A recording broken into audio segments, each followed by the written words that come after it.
morning. Welcome to our May business meeting for the Milford Board of Education. If we could please rise for the Pledge of Allegiance. I pledge allegiance to the flag of the United States of America and to the republic for which it stands, one nation, under God, indivisible, with liberty and justice for all. Thank you. We have a full house, at least for the beginning of our meeting. I will turn the meeting over to Dr. Fieser for student and staff recognition. I think we have a lot of people that we're recognizing tonight. So good evening, everyone, and welcome to the Board of Education. Welcome to you as well, and thank you for this opportunity. We're going to recognize a number of students here this evening, and so I'm going to begin with, first of all, recognizing our student liaisons who have been with us for the entire year. As all of you know, we've had 4 wonderful student liaisons, 2 from foreign and 2 from Law High School. Jillian and Tyler from Jonathan Law, and Julie and Pierce from foreign. I don't see where they are. There you are. Okay. And actually, they are seniors. I'll talk about them in a minute, and they're going to be outgoing. And what we want to do is introduce their replacements. These would be students who are juniors now, going to be seniors next year. And so I want to introduce from Law High School, Shauna Winters and Michael McCarville.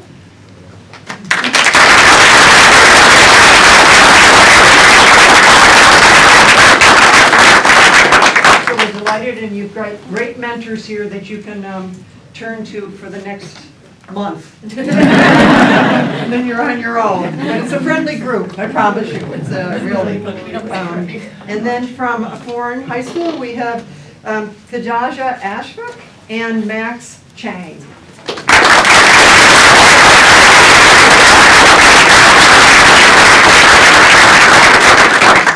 So let me just talk to you, so many of you may not know the role of the liaisons to the board. I think it's wonderful that the Milford Board of Education has student liaisons, because that's not a given in every single school district. We don't necessarily, boards don't necessarily have a student liaison. So I think it's terrific that Milford does. So liaisons to the Board of Ed provide an invaluable service to their schools and the community at large. These individuals are responsible for preparing a report to be read at every regular business meeting of the board. And they do a really fine job, and I know I learn new information every time I hear them each month. The report is intended to bring our board members and the public up to date on the activities that have occurred at both of the high schools, the activities that are upcoming, and a snapshot of the thoughts and opinions of our high school students district-wide. We also hear about different awards that the students have received, etc. So it's really informative. It's a huge responsibility they carry, as they are required to collect all of the information they need, prepare their reports, and then get to the meetings on time, without fail, regardless of their homework. And they've done an outstanding job this year, really outstanding job. They have also shared their enthusiasm, their insight, and their support of the work that's being done at both of their high schools. So they really are also liaisons to their schools, and vice versa. You know, speaking about the board and activities to the board among students themselves. Sometimes they offer a little humor, which is always something that's really good, but always there's great respect that's been demonstrated by them, real professionalism, and it's been appreciated, I know, by myself, by the board, and everyone else in attendance. I'm going to tell you about our 4 seniors who are going to be departing. Jillian from Jonathan Law will be attending George Washington University to pursue international affairs. Tyler will be attending Elon College, studying cinema and television arts in the fall. Julia is from Foreign, will be attending DeSalle University, where she'll be studying to become a physician's assistant.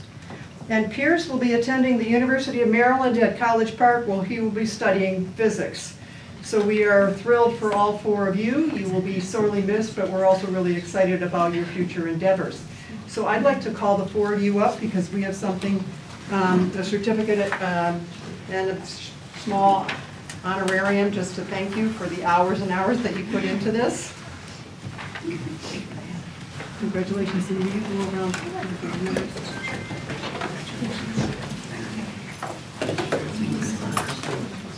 Thank you. Got it? Thank you very much. Thank you. Thanks so much. You did a perfect job. Great job all year. Thank you.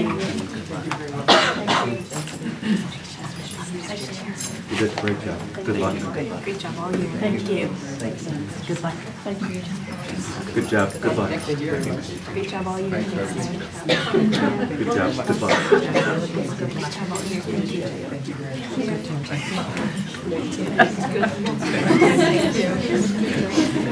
I agree. Good reports. Thank you.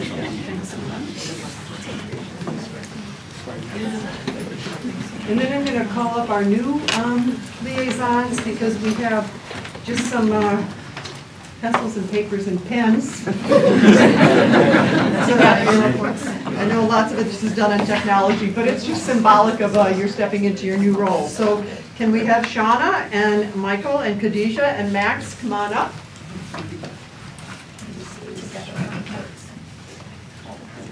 Thank you. And will you also? Shake the hands of the board members, etc. We see you Welcome all. aboard. Congrats and welcome. Welcome aboard. Congrats. Nice to see you. Welcome.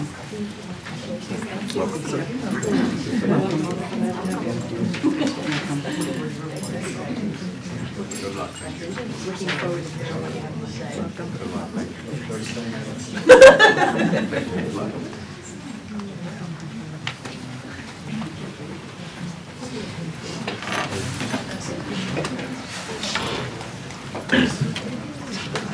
And we will be hearing from the student liaisons in a little while, but we still have some more awards to present. So the next set of awards are the Connecticut Association of Boards of Education, more familiarly known as CABE, Leadership Awards, and the principals of the 3 middle schools as well as the 2 high schools are here in attendance. So Mr. Cabana, Ms. Williams, Mr. Berkowitz, Mr. Gottlieb, and Mr. Thompson. And we are so pleased that you're here to see your students be recognized. To tell you a little bit about the awards that are going to be presented, the Connecticut Association of Boards of Education is committed to excellence in education by assisting local and regional boards of ed in providing high-quality public education for children through effective leadership.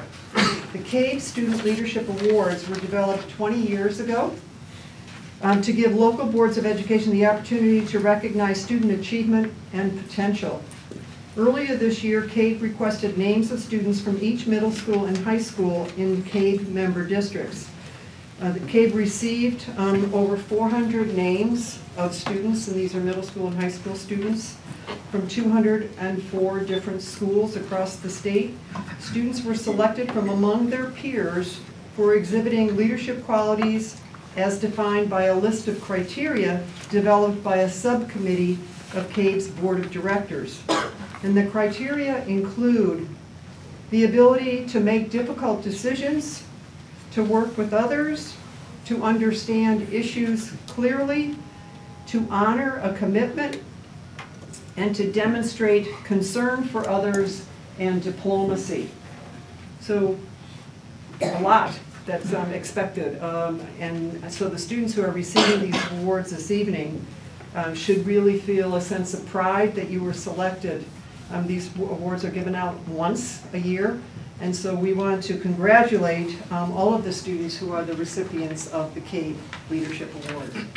So I'm going to begin with the middle school, East Shore Middle School, and ask Ben Carlson and Emma Giroux to come up.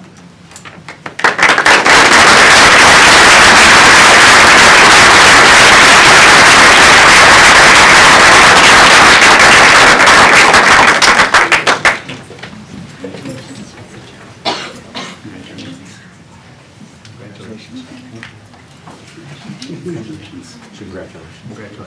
Congratulations. Great job. Congratulations. Congratulations. Great job. Thank you. Congratulations. Congratulations. Great job.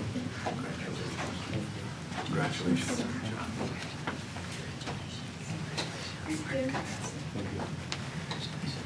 From Harborside Middle School, our two recipients are Matthew DeLucia and Charlotte Jenkins.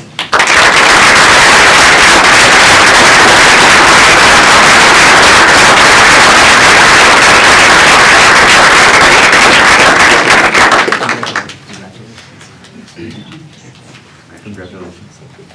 Congratulations, great job. Congratulations. Congratulations, great job. Good job, man.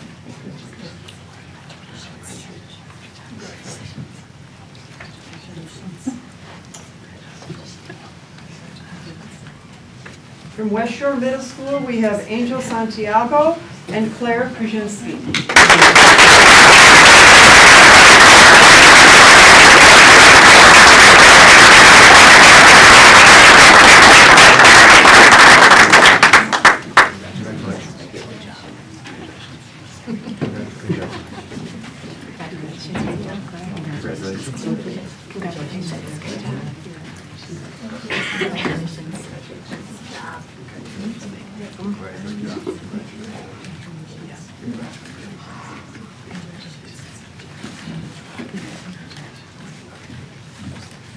Moving on to the high school. From Jonathan Law High School, we have Kyle Croyce and Katie LaCady.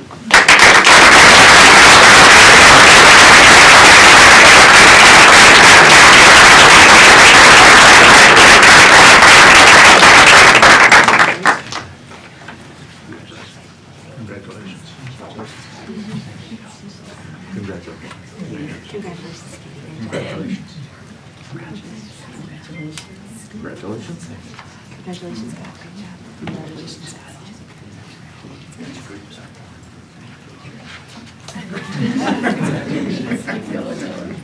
Kyle, I'm so proud of you. Congratulations.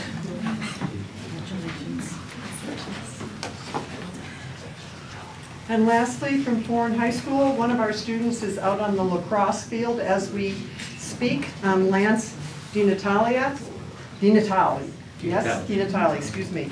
But we'll make sure that he gets his certificate. And then we also have Olivia Steibiegel. Steibiegel. Sorry.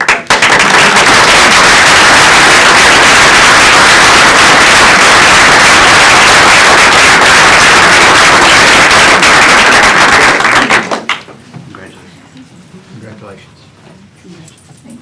Congratulations. Congratulations, great job.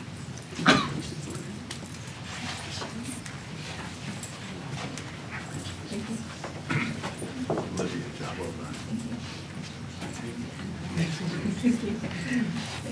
I'm wondering, I should have asked the seniors when they were up here if we could learn the schools that they're going to. Olivia? Georgia Tech. Georgia Tech. And you're studying? Chemical and biomolecular engineering. Katie? Emerson. Hi, Emerson. Emerson, and you're studying Writing, literature, and publishing. writing, literature, and publishing? Okay. Kyle? Rensselaer Polytechnic Institute for Chemistry, Chemical Biology, and Primo. That's a mouthful. That's great. Do you know where Lance is going? Or any of his classmates? Pardon me? Alabama. Oh, that's right, University of Alabama. Wow, that's great. Well, we want Like to football.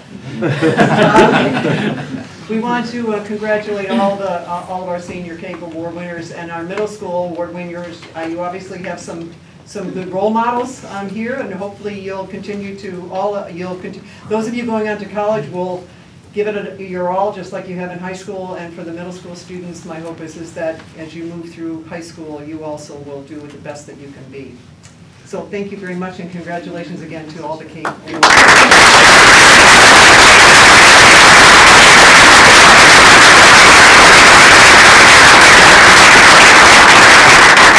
We have one more special award, and that I'm going to call up Rhea Grant, who is a junior at Jonathan Law High School. You want to come up here?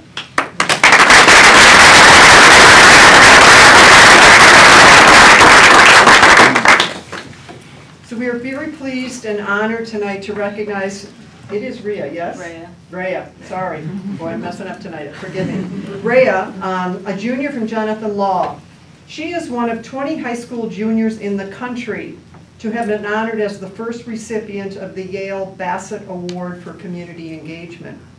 This newly created award honors emerging leaders who have distinguished themselves through a record of creative leadership and public service, academic distinction, interdisciplinary problem solving, and experience at addressing societal issues.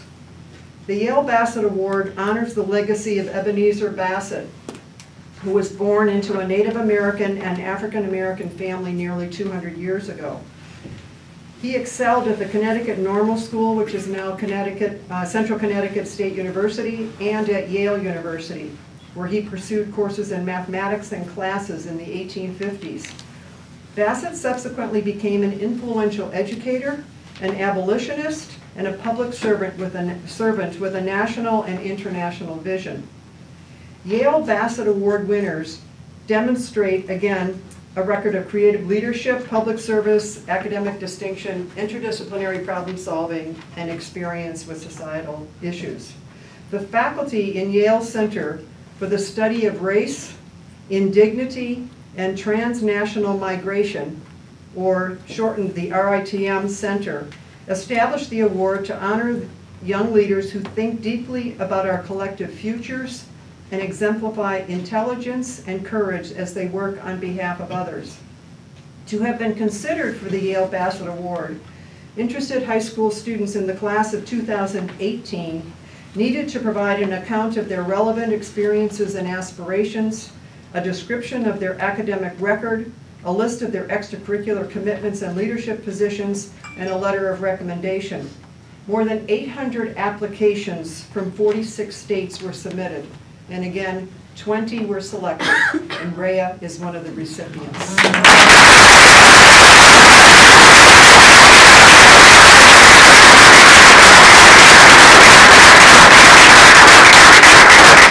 Her application for the award included an essay in which she described an internship that she participated in with Groundwork Bridgeport at the Weir National Park, if any of you have been there, and subsequently at the Groundwork USA National Conferences in the Rocky Mountains. And in her essay, correct me if I'm wrong, you acknowledged that the Weir National Park was the very first national park that you had ever been at, is that correct? Yes. It's in Connecticut. In Connecticut. And then went on to continue it with an internship at the U.S. National Conference in the Rocky Mountains. She learned about environmental injustice in her work in the national parks. In her essay, Rhea said, "After working for Groundwork, I feel empowered to do something big. I believe that in order to make a sustainable world, we must educate people so that they are willing to sustain it. This means we need to work towards an end to environmental injustice." And if you think about the environment, there's lots of injustices environmentally in our cities and some of our rural areas, etc. Rhea said that she gained a different perspective on nature and how she views it. Some of this perspective also comes from her time in Girl Scouts. Through her community service efforts, she is interested in starting a program for students of all backgrounds, which would allow them to experience nature the way she was able to do in those two experiences at the national parks. She, along with the other honorees, will receive a book signed by the Dean of Yale College and will be invited to a gathering in October, hosted by the RITM Center. So we are thrilled and honored that she received this award, and we want to congratulate Rhea Grant.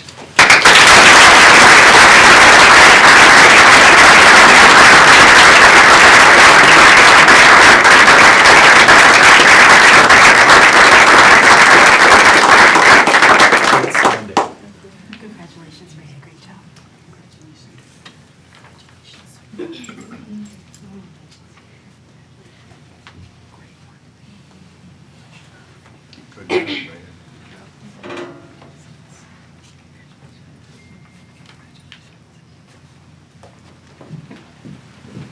Thank you, Dr. Fieser. Congratulations to everyone. We'll move on now to student reports. Get to hear order to our great students. I believe Jonathan Law is first tonight. Before we start, we would like to invite Mike and Shauna to join us.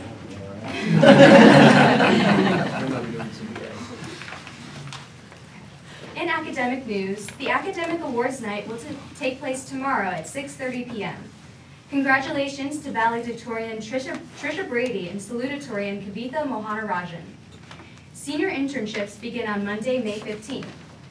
Jonathan Law's graduation will take place on June 13th. Jonathan Law is extremely proud to announce that our graduation rate has increased from 84% in 2010 to 96% this year. We are also honored that the State Performance Index has named Jonathan Law the highest rated public school in Milford. Congratulations to junior Rhea Grant, who has received the prestigious Yale Bassett Award for Community Engagement. The awards nights for seniors will take place on June 6th. Last week, the freshmen heard a presentation concerning the Holocaust, with a movie and a Holocaust survivor speaking. The sophomores will experience the Choices Matter program presented by Alliance Highway Safety, which is about responsible driving, complete with a speaker and simulators. The juniors will have a presentation on May 18th concerning drunk driving, sponsored by the Mothers Against Drunk Driving. The Bridgeport Aquaculture School's boat race will take place on June 11th, of which law students will be participating in. The Jonathan Law Academic Support Center has seen 1,882 visits this year, a 30% increase from last year. Many students are dropping in for help with classes, AP studying, SATs, and finals. Finally, final exams will take place on Thursday, June 8th through June 14th. In sports news, the senior athletic banquet will be held on May 24th. Congratulations to Melanie Coleman and Ryan Wasserman for being named our 2017 CIAC Top Scholar Athletes. Girls across have jumped out to an impressive start in the season with a 10-2 record. Alex Pratcher broke the school record in the 200 meter with a time of 22.3, the previous record having stood since 1980. Boys and girls track have a combined record of 22-2 so far, and a large number of our athletes have already qualified for states.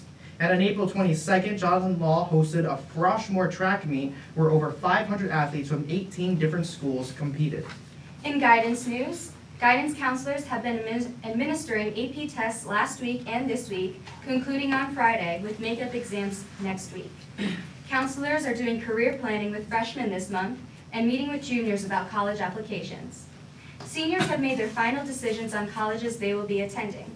Some notable schools are George Washington University, Tufts University, American University, Northeastern University, Rensselaer Polytechnic Institute, Marist College, Pennsylvania State University at College Park, Savannah College of Art and Design, Emerson, Boston College, Tulane University, Clemson University, and Fordham University. Jonathan Law is proud to have many students on the AP Honor Roll for a number of exams taken and high scores achieved on those exams. And finally, in Law Amazing news, Peace, Love, and Music from Marin took place on April 29th. About 4,000 people came to partake in festivals and festivities throughout the day. Seniors in the broadcast journalism class have been working on the senior video, filming skits and interviews. Class nights for the seniors will take place on June 1st. Congratulations to a number of Jonathan Law individuals and groups, including the Key Club and Kietz Club, who were honored at the Mayor's Youth Awards. Junior prom will be on May 19th. The sophomore rain banquet took place this past weekend on May 6th. The Jonathan Law Choir performed at the One City, One Story event at City Hall with the foreign choir. Band, choir, and strings will be competing at Six Flags this weekend on Saturday, May 13th. The Jonathan Law Spring Concert will take place on Wednesday, May 17th. The senior picnic is planned for June 12th. The Brain Bowl took place on April 26th. Over $800 were raised and donated towards brain cancer research. The SEC Arts Exhibition took place May 3rd in New Haven, of which 3 law students had their work on display. And finally, Jonathan Law was recognized by the United Way of Milford as its Community Service Award recipient. We are very grateful to be their partner in service. Thank you very much. Thank you very much.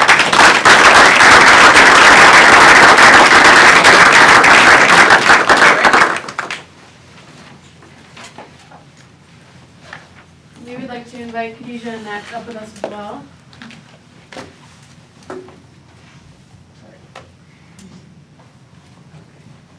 Isn't it nice up here? So in the news, we are happy to announce that the Foreign High School Class of 2017 valedictorian is Isabella Texiera, and the salutatorian is Gino Esposito. They both have exhibited an amazing work ethic, determination to succeed, and exemplary character, and we congratulate them on this prestigious honor. The Key Club attended the District Key Club Conference in Springfield, Massachusetts from March 31st to April 2nd. The members on the trip included current officers as well as the upcoming ones. They attended multiple workshops to improve their leadership skills and learn how to fill their new officer positions. The students also learned about various service projects to help those in need and plan on not only helping the Milford community, but also the international community. On April 18th, 4 teams from Foreign High School's Personal Finance 2 Investing class and 2 teams from Jonathan Law's Personal Finance 2 Investing class competed in the first annual bank stock picking competition at Milford Bank. The qualifying teams pitched their most promising stock idea to a panel of judges comprised of financial professionals and Milford Bank representatives, including the bank's president, Susan Shields, and Chief Financial Officer, Michael Capitano. The foreign teams had a very strong showing at the competition, taking home $1,000 in scholarship money. Mark Fitzpatrick and Lance Natali took first place pitching Ford. Kim Simcoe and Andre Vella came in second place pitching Home Depot, and Anthony Perna and Stephen Bell came in third place pitching T-Mobile. The Foreign Unified Sports Team, with support from the National Helpers, and it hosted the first Unified Prom. Approximately 70 students from Foreign Law, IPPI, Bunnell, and Stratford attended. Thank you to Mr. Ayusi and Ms. Bezier for planning this wonderful event. 5 foreign students and a teacher participated in a 12-week Citizens Police Academy with the Milford Police Department. The participants went through 12 weeks of sessions involving classroom and hands-on training, exposing them to a variety of law enforcement activities such as demonstrations of K-9 teams, scuba and SRT teams, as well as technology used by the department. Learning how to lift fingerprints and driving in an emergency vehicle and driving simulators are a sampling of what the students did. It was a great way to get in touch with our community's police department and see what they do on a daily basis. Foreign received the Community Investment Award for their fundraising efforts on behalf of the United Way. And senior John Laketie received first place in the Christopher Columbus Essay Contest. John was awarded at the monthly DAR Assembly. Good evening. In continuation from news, senior Gino Esposito and Carly Molesky received the CIAC Scholar Athlete Award last night at the AquaTurf in Southington. This award is presented to the 2 top scholar athletes from each high school in Connecticut. Junior Max Chang was crowned as the Barnum Festival Prince last night. Congratulations to Max on this honor. This would now account for 2 winners in the past 2 years. Go foreign. In guidance, we are in the midst of AP exams. All school awards is on May 16th, and senior awards are on May 25th. There are still plenty of scholarships available on our website for all students to apply for. Our college and career coordinator, Miss Wonder, is working on resumes with the underclassmen. And Miss Dion, our writing tutor, is hosting college essay writing night and workshops with the juniors. There are many summer jobs posted on the jobs website and guidance, also, as well as volunteer opportunities for over the summer. In athletics, the boys lacrosse team has qualified for the CIAC state tournament and are still trying to secure a berth for the SEC playoffs. The girls lacrosse team still needs a few wins to qualify for the state tournament, but it will be the first time in program's history if they do. The boys and girls tracks team are participating in the SCC and state championships in 2 weeks. The senior sports banquet is scheduled for Wednesday, May 24th at 6:30 p.m. at Grassy Hill. Tonight, the Foreign High School Athletics Department is sponsoring an open house for all incoming freshmen so that they can know when they're interested in playing a sport for next year and all the information about that. Senior Julia Astrom recorded her 100th career varsity goal on Saturday during Foreign's game against Stratford, where she had a 5-goal performance. She is the first person in program history to have reached this accomplishment. Congratulations, Julia. Thank you.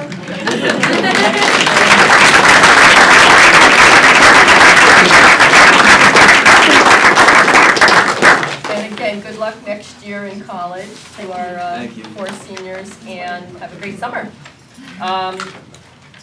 Before we move on to public comment, while I'd love to have everybody stay for our meeting, I understand that many of you might have other things to do, so if you care to take your leave at this point, we're going to move on to the rest of our business meeting. I don't want to kick you out, but this would be the time to go if you'd like to go. Congratulations. Thank you. Thank you, everyone. Thank you. Thank you. Have such a great summer.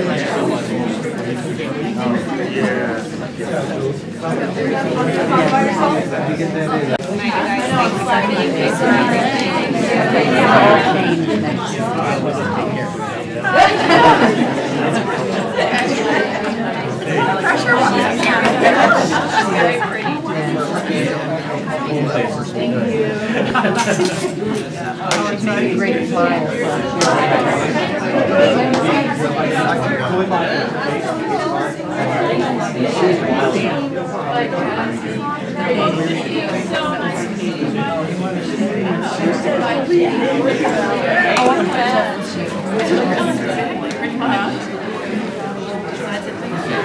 I noticed we have another group coming in now.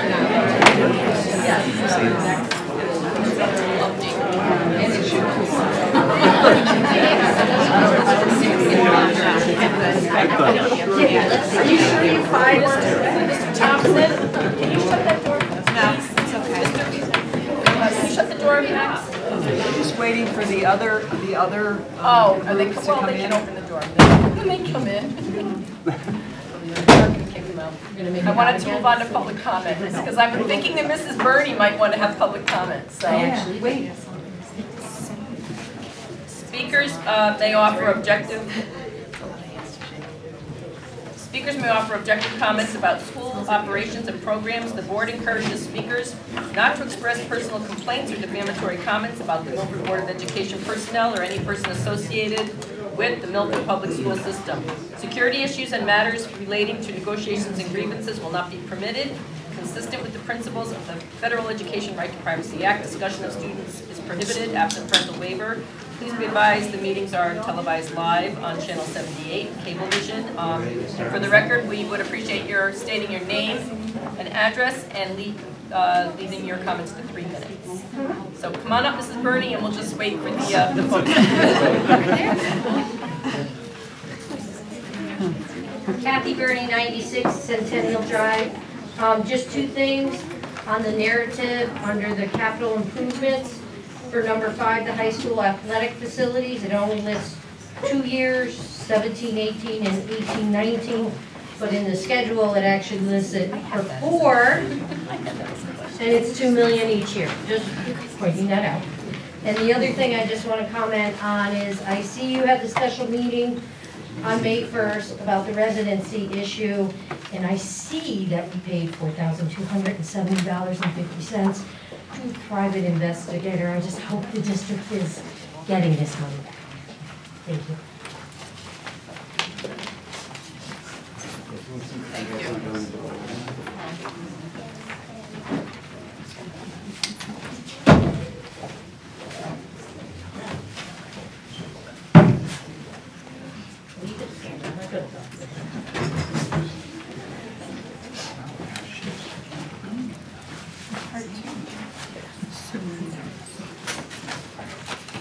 All right, I'll move on to the chair's report. I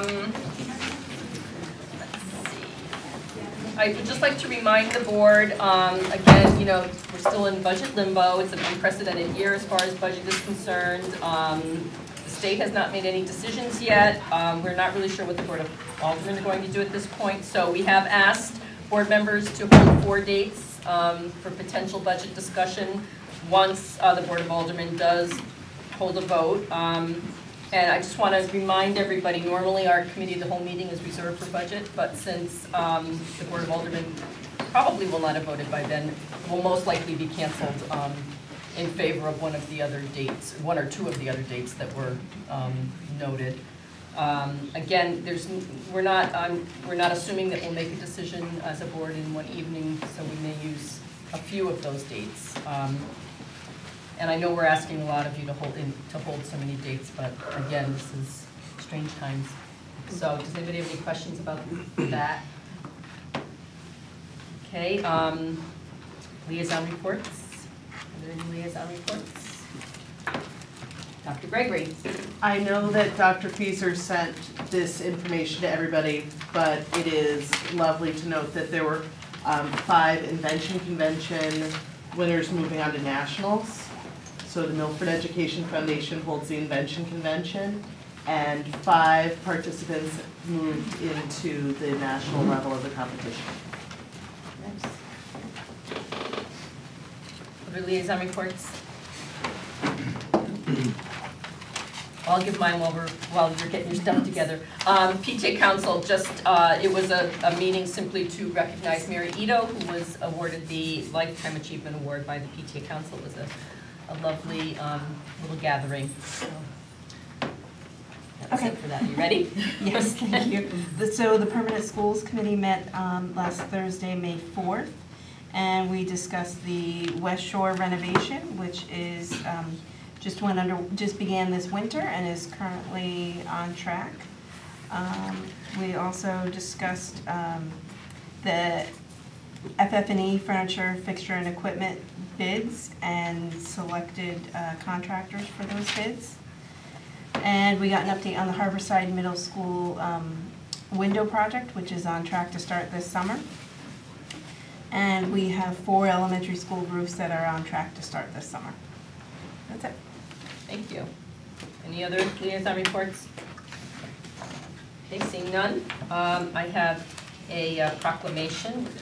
So this is Teacher Appreciation Week, and we deeply appreciate our staff and our teachers and all the things that they do for our children. So I have a proclamation. Traditionally, the Board of Education declares a proclamation commemorating Milford Teacher Appreciation Week, May 7th through May 13th, 2017. Let it be known by all citizens of Milford that, whereas Milford teachers daily work to enable students to think critically, communicate, problem solve, and collaborate. And whereas Milford teachers work with students of widely different backgrounds and abilities and fill many roles as listeners, role models, motivators, and mentors in educating our children. And whereas Milford teachers shape the future of Milford through their guidance and teaching of its children and continue to influence their students long after their school days have ended. And whereas Milford teachers keep American democracy alive by laying the foundation for good citizenship. And whereas the Milford Board of Education recognizes the significant contributions that its teachers make to educating our children, now therefore be it proclaimed on this 8th day of May 2017 that the Milford Board of Education and the Superintendent of Schools, in recognition of the outstanding service and contributions offered by the teachers of Milford, proclaim the week of May 7th through May 13th as Milford Teacher Appreciation Week. And again, Dr. Fieser, please continue to relay our gratitude to our wonderful teachers in Milford. Absolutely. Thank you. Thank you. And with that, I will turn the meeting over to you. Thank you, Mrs. Glennon. Well, we begin this evening with our instructional highlights, and as you know, we usually have one highlight, but we are really excited to have 2 different presentations this evening, and we're going to begin with our elementary schools, particularly with Pumpkin Delight, and I'm going to actually turn it directly over to Mrs. Karamas, Principal of Pumpkin Delight, to introduce. Okay, good evening. I'm going to let the kids do the talking and tell the story, but I just quickly wanted to say at Pumpkin Delight, we think it's really important that every year we think about something we can do as a school that will make our school community better. So we have little projects around that. Sometimes it's simple as we set up notes of kindness where you can just pass a note and make somebody feel nice. We want to improve our Milford community by maybe collecting food for the, around Thanksgiving time for the food bank. And then we also want to do something to help our world, because we're not just citizens of Milford in the United States, but we are, citizens of the global community. So some of our, specifically Mrs. Cummings, was very inspired by a book she read, A Long Walk to Water, and got very excited when we were planning these kinds of events for the school year in August, when we came back to school. And she then got some colleagues excited too, and they took on this project about supporting South Sudan and bringing water to the people who live there, and it's ended up being a pretty amazing experience for everybody involved. So we're going to let the kids tell you what it was all about. And I think Parker is our first. Right there. Hi everyone, thanks for inviting us. We are from Pumpkin Delight School. We want to tell you about water for South Sudan. Our teachers read A Long Walk to Water by Linda Sue Park to our upper grade classes and showed us all videos about Salvador, the hero of the story and founder of Water for South Sudan. We learned about Salva and his escape from dangerous rebels and his remarkable survival that led him to establish his foundation, Water for South Sudan. We all agreed that no one should ever have to drink dirty water. We learned that here in the U.S., take water for granted. We learned that we don't realize, recognize, or appreciate this life-giving necessity, and that it's the human and basic right of us all. We never knew how life-changing, accessible clean water is. When we need water, we turn on the tap. When they need water, the girls walk for miles, twice a day, accounting for the majority of their day in search of water. They dig in mud holes to harvest any water they can. Because of this daily trek, they cannot go to school.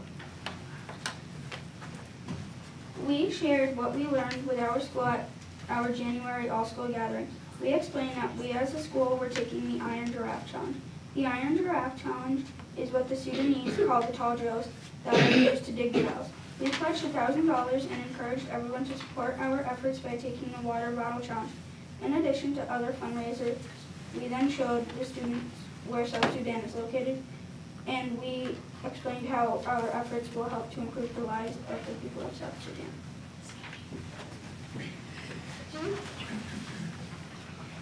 Our teacher, Ms. Queen, has been helping us recycle bottles all year to help water for South Sudan. Each time we collected money, Ms. Queen would help us to update the school with how much we collected. We also reminded the students to put empty clean water bottles into the bins located around the school.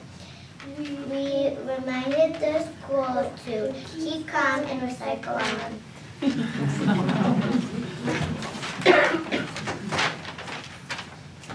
The students and families of PDS participated in many fundraisers. We sold candy grams at Valentine's Day with 100% of the proceeds benefiting Water for South Sudan because the candy was generously donated by Montana distributors.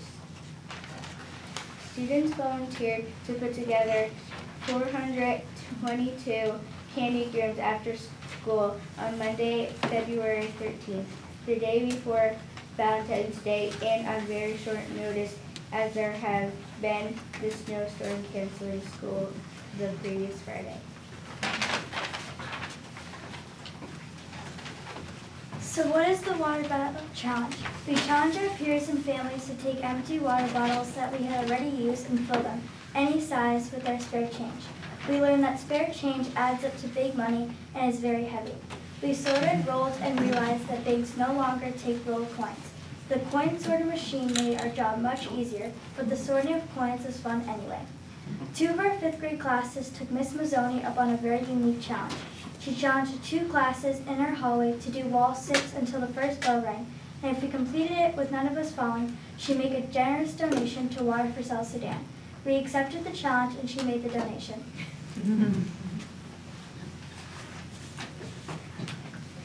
Alex Blutovich, a 5th grader, visited his sister's Girl Scout troop to speak to them about Water for South Sudan. The Girl Scout troop made a generous donation in support of our pledge. 5th graders wrote letters to area businesses asking them to support us by leaving a donation jar out for us near their cash registers. Our greatest supporters included adult education programs, individual family donations of over $100, and the overflowing donation jars from Julia's Bakery and Sealy's Deli. Because of the generous donations of boxes of free candy, our Candygram fundraiser was a success. Once again, 5th graders volunteered to stay after school to create thank you banners for the local businesses who generously supported us. The PDS teachers and staff were great supporters too. They held a luncheon and a raffle.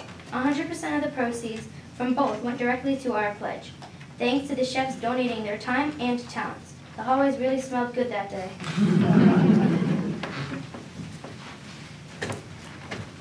At our monthly all-school gatherings, 5th graders updated us on the progress of our fundraising efforts. For each benchmark we reached, we had a school-wide celebration, including extra recess, movie day, sports day, etc. We announced our great success at the March all-school gathering, as the Iron Giraffe Challenge deadline was March 31st. By March 24th, the PDS community far exceeded our pledge of $1,000. Together, along with the local businesses' support, we raised $2,442.63. We will celebrate with a school-wide Bubble Day celebration on Friday, May 19, 2017. An unexpected event arose for our teachers, Ms. Cummings, Ms. Louisi, and Ms. Mazzoni. They were able to attend the Human Rights Conference at Keene University in Union, New Jersey on Friday, March 24, 2017. While there, they got to meet Salvador and present him with a symbolic check we made for his foundation, Water for South Sudan. It was so very exciting to see our school's name and city and Ms. Mazzoni's quote in the press release.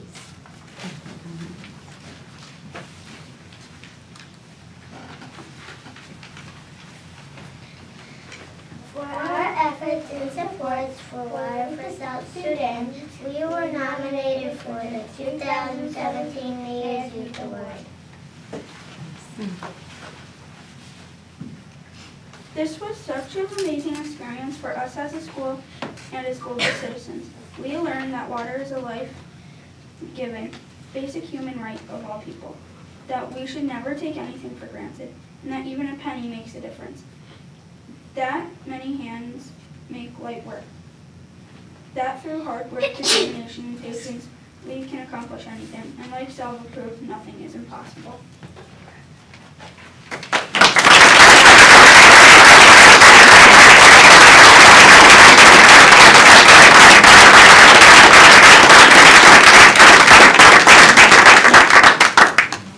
Mrs. Cummings, do you or any of the teachers want to say anything? Your kids were fabulous. They were fabulous, and they worked very, very hard to do this. I think they learned an awful lot. There were other kids who wanted to be here, but I think what really inspired them was how the community came together and helped us out, and seeing those tiny little coins, and we kept dumping them and dumping them and dumping them, and it really grew to quite a bit of money. And I think our kids learned a new appreciation that we are very, very fortunate. Even, those of us who are not so fortunate here in Milford, we have so much more than those poor people. And now that we're able, so our money helped to buy a new drill. We did not drill any wells or anything like that. You have to raise over $15,000, but hey, we did a lot. And then what they learned too is now with water, access to water, the girls can go to school now because they haven't been able to go to school. They will be able to have a medical clinic because without water you can't have medicine. Women, instead of trying to get the girls to go out and harvest that water, we watched some videos and they literally are digging in mud. They can go from making maybe 1 basket a month to maybe 8 to 10 baskets a month, and they are tripling their income. So this is all because of what they did. So I'm just super proud of them. Thank you.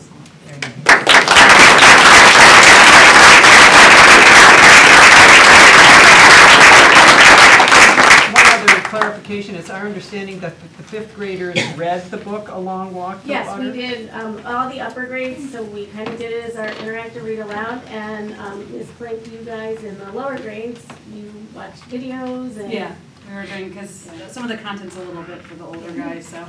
The book is a great read. Highly recommend to read it. Highly recommend it. Yeah. It's amazing what he went through. 6 years of his life was in that book, and it's absolutely amazing what he went through. And he's an absolutely amazing man when you meet him. He is. And smiles. Just inspirational. Yeah. He thanked us. When we went and we met him, he thanked us for bringing his message to students. And we were like, you are, you're the inspiration. And he said, no, so when these guys are having a tough time, we just say, think of Salva, what would he have done? You take one step at a time. That's it, one step at a time. So it's really a remarkable story. And we would stop and remind them, guys, this is a true story.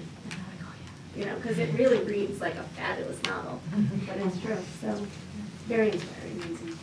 Well, we're delighted that all of the students came from Pumpkin Delight, that you also shared your story, because we learned from listening to you this evening, which is really important for us. Even though we're adults, we have a lot to learn. So it's great, and congratulations to you for what you accomplished, because it's really marvelous what you were able to do as a school. It's fabulous. Thank you very much. Thank you.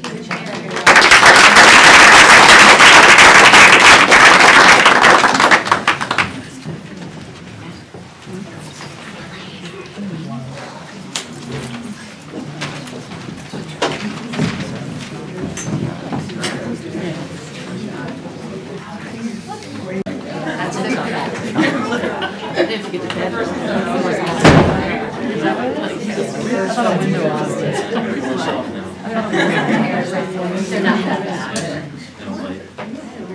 we have a second instructional highlight that we want to share with you this evening. This is a high school event that took place, and this was, actually you heard a little bit about it from the student representatives who presented from Foreign High. This was a stock market competition that Milford Bank actually invited the school system to participate in. And Jorge Santiago from Milford Bank was here before, but I think he must have had to leave. So I'm sorry he had to leave, because we really owe a lot of thanks to him, who really approached you and Mr. Burt and said, would you like to participate in something like this? But I'll stop and turn it over to Mrs. Swanson, who is our supervisor for math and business, and she'll introduce it, and we have teachers and students here this evening. Yes, we did. Thank you so much.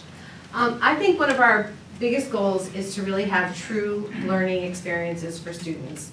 And what better than actually having to do a project where you actually have to go and talk to people in that business and present. And we've got some pretty amazing kids here tonight. As Dr. Fieser had mentioned, Jorge Santiago from the Milford Bank sat down with our teachers in December. This is part of our personal finance course. This is actually personal finance 2, so we have a personal finance 1. Our second course focuses on investing. So what happened was Milford Bank approached us and offered some scholarship money for a competition. And our two teachers, I'm going to have them come up, Mr. Ballesteri and Mr. Beeler from Foreign and Jonathan Law, worked with Milford Bank to really develop this very homegrown competition for our students, and then they're going to call up their students to really talk about this experience for them. So I'm going to hand it over to them. Thank you, guys. Hello, everybody. I'm Joe Beeler, and I'm Frank Ballesteri.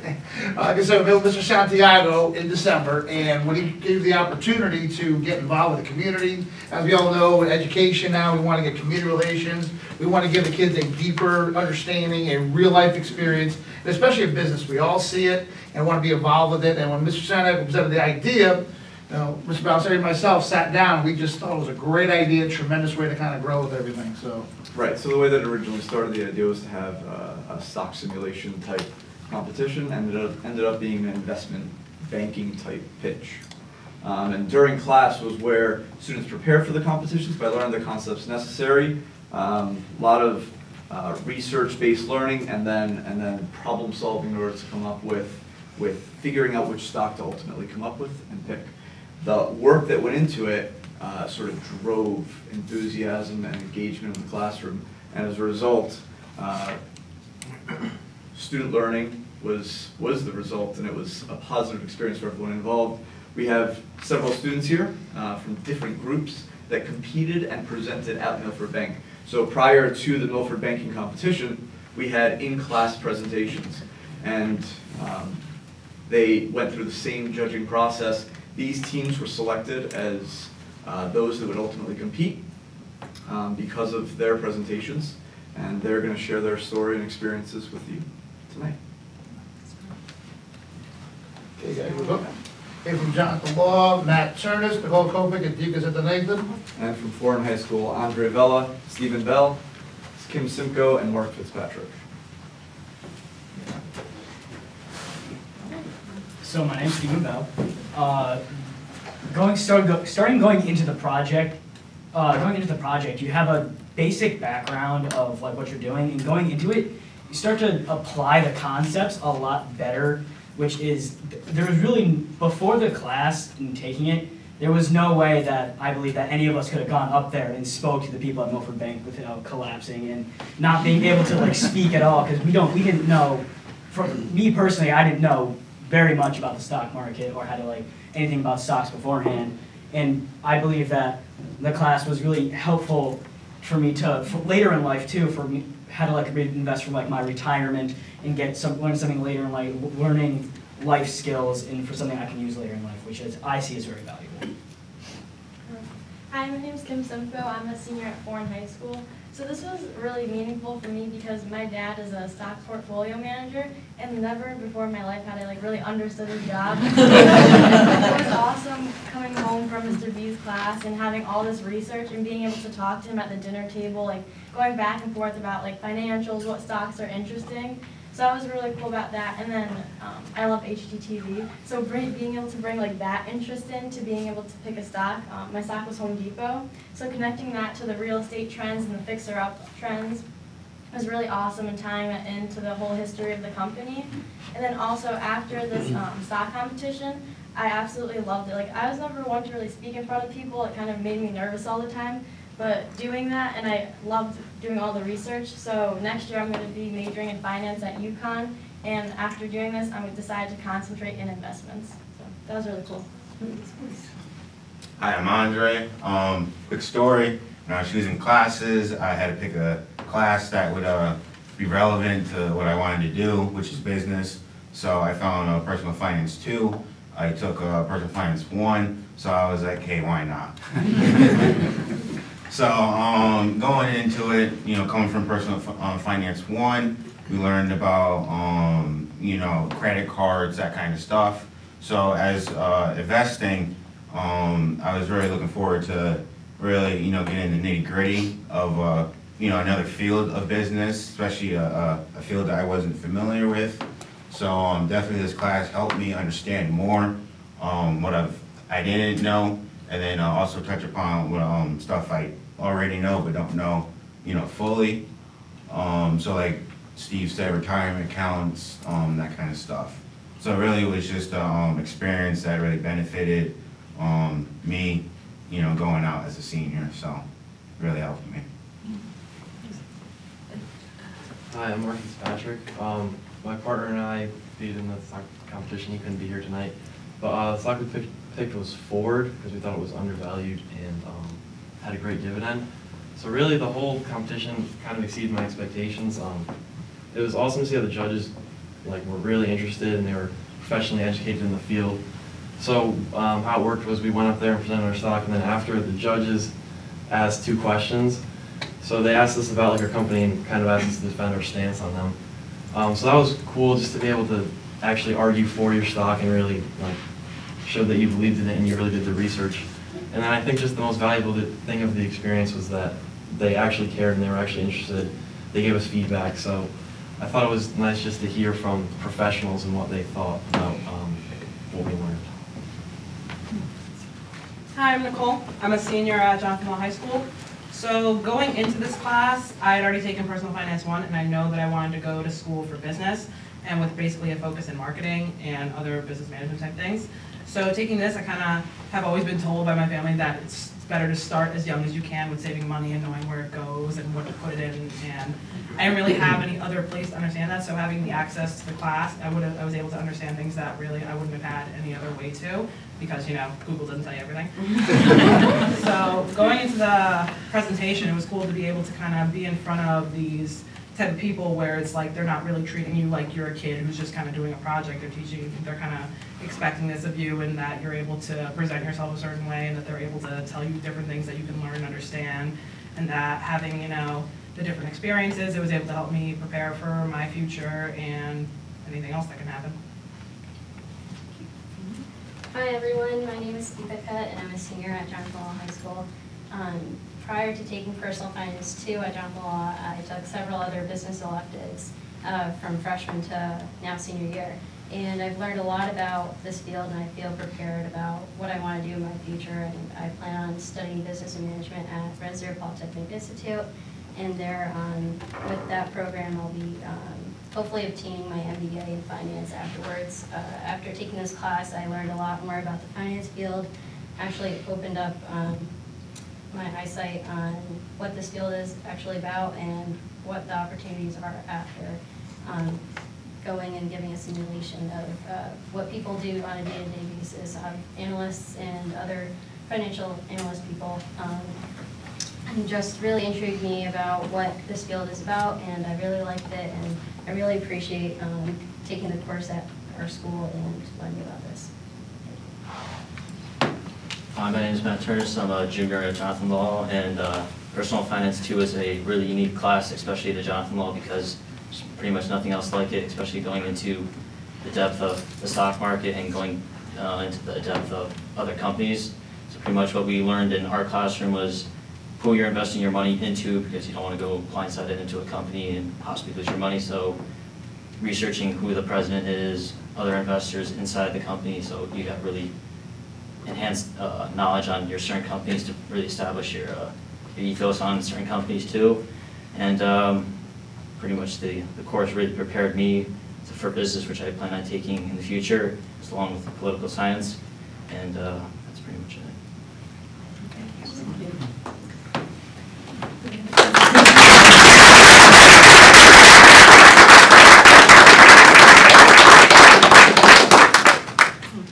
So I just want to thank these young ladies and young gentlemen, sorry, I'm tucked in behind here, for coming tonight to share a little bit about the different stocks that they really, it was really a pitch, right? Like this really happens in investment world, that when you're working for a company, they really make you pitch a stock that you're gonna take really other people's money typically and invest. So having that experience and how well they all just spoke to the Board of Education. We have somebody who here just said that she doesn't like to speak publicly, but what an awesome job you did.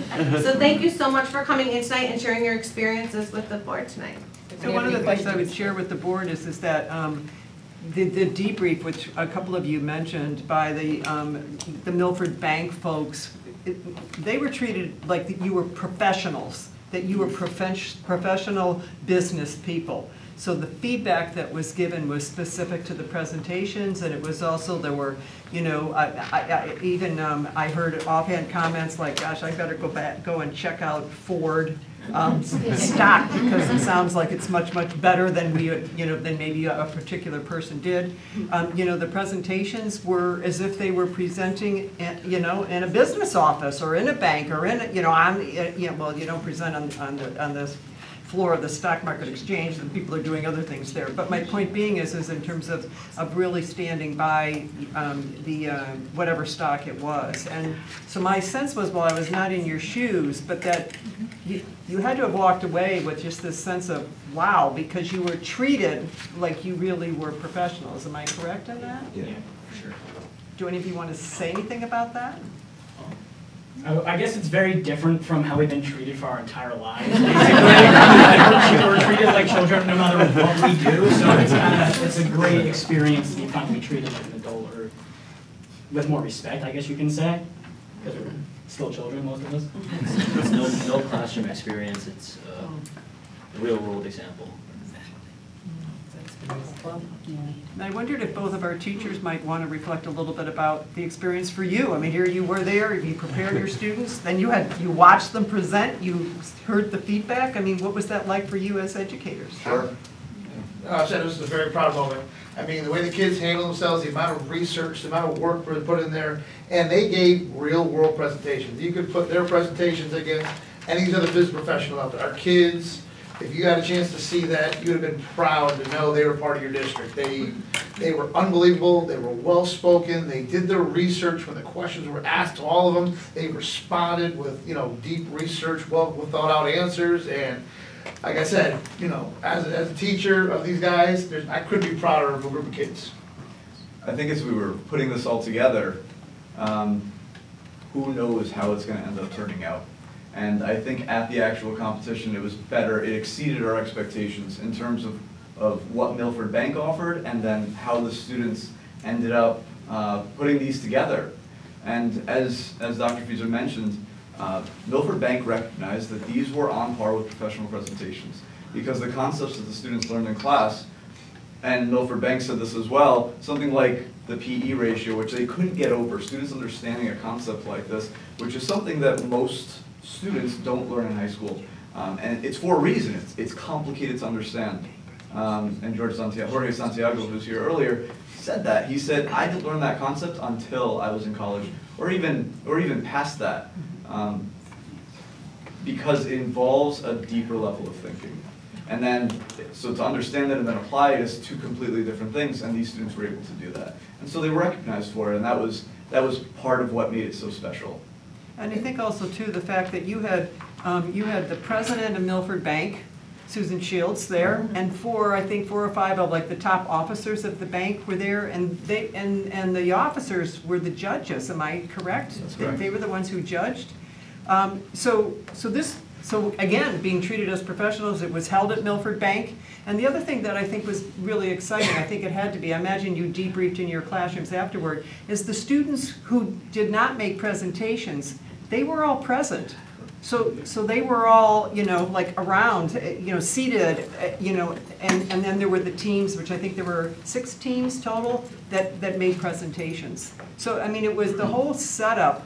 What a tribute to Milford Bank for literally arranging a really professional experience for the students. I knew that they were taking it seriously when I heard their questions, because their questions were challenging. And if the students didn't know what they were talking about, I think that it would have been incredibly difficult for them to answer them. Even I was sitting there like, wow. But as the students were answering them, I'm like, that's probably what I would have said, whether that means something or not. It was impressive. It was impressive. Well, I'm not surprised because I think we have great students. So, board members, any questions for panel? Yes, I have just one question. So, an excellent job tonight, all of you. I could really see how you got more comfortable, how you've gotten more comfortable speaking in this process, because you were all very comfortable speaking to us. So I'm just curious, was it just one presentation, one day to Milford Bank? Correct. So the reason we did it, mini presentations in class to us and our partner or other judge, was because we couldn't do 20 presentations at Milford Bank. Right. So we had like mini competitions in class, and then we took the top teams with us as finalists to present at Milford Bank. Okay. So how many times did they present in class? Each team once? Okay. Yep. And the presentation was meant to be 5 to 8 minutes long. You didn't choose any stock arbitrarily. You were meant to choose a stock that fit into a specific strategy. And then you did the research to justify why you thought it was worth the investment. Okay. And they must have practiced a lot. Yes, we did. Good for you. Okay, thanks. Excellent. Any other questions? And again, I would just publicly want to thank Milford Bank because, you know, I mean, this was the first time they ever did something like this, and hopefully it will continue because, or maybe move into a different arena, who's to say, but they were just such incredible partners with the school system. I agree, they were awesome. Yes. Thank you so much for coming to share with us. Oh, is it going to happen again? Our hope is that it will happen again. Again, the day went that well. So my expectation is that it will happen again. Yeah. Excellent. Thank you very much.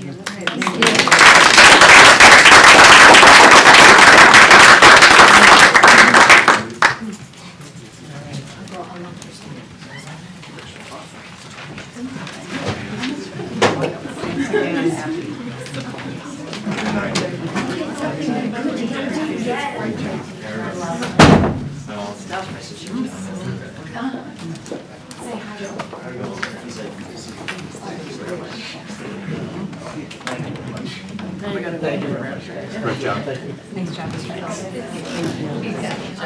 He's got black and gold there. Showing off your school spirit. Awesome job. Very cool. Very cool.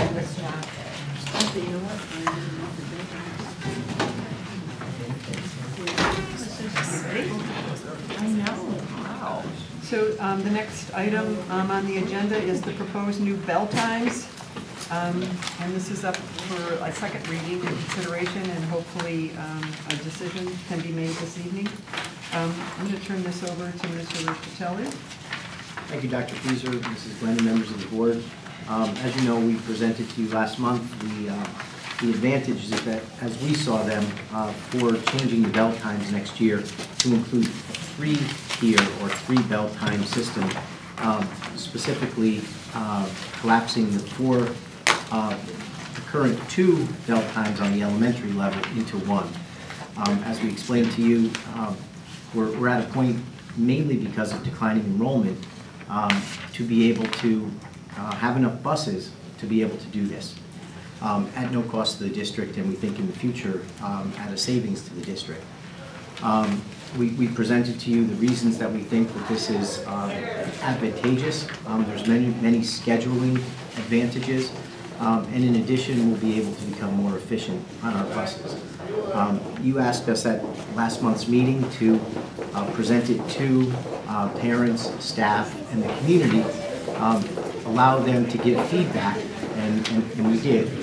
And to be honest with you, we received a relatively small amount of feedback. I would say under 15 responses that came back. We created a dedicated email address where people could write to us on email and tell us what their feelings were, if they had concerns or if they had questions. And it was under 15 responses. So we think that's a relatively small number. Of that number, the majority of them opposed it, and it was generally because of scheduling conflicts that they would have with the early elementary time now becoming 20 minutes later. We didn't hear from the later elementary times becoming earlier because I think those people were probably happy about it. So as we said to you last month, we thought that the feedback would be relative to what position the families were in compared to where they are now and where they will be next year.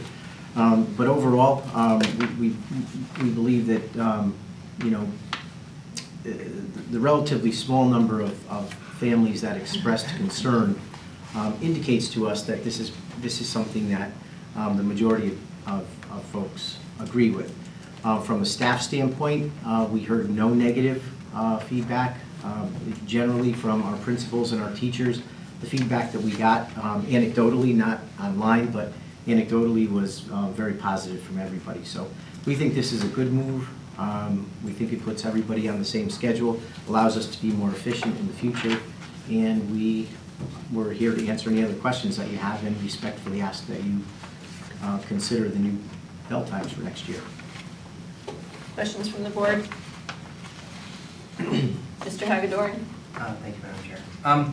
On all the emails that you were getting back, was there like one common question or answer that people had, like a direct, like common ground?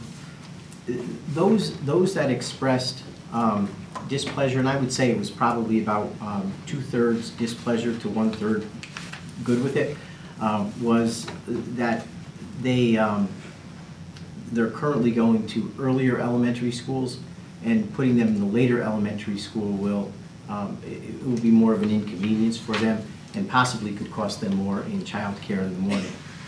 But again, it was under 15 responses. Which, yeah, right, I just was wondering if there was that was the general consensus, so to speak. Okay. Yes.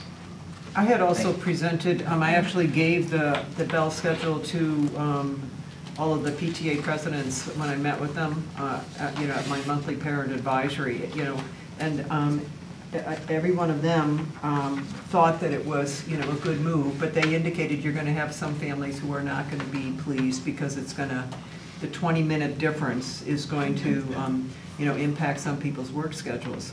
I think what some people forget, however, is that the late start elementary schools, those folks, have had to deal with being 30 minutes later than the earlier starting schools. So, I mean, people have had to make adjustments to their schedules for, well, I don't know how many years it's been. It's been a long time. It's been a number of years.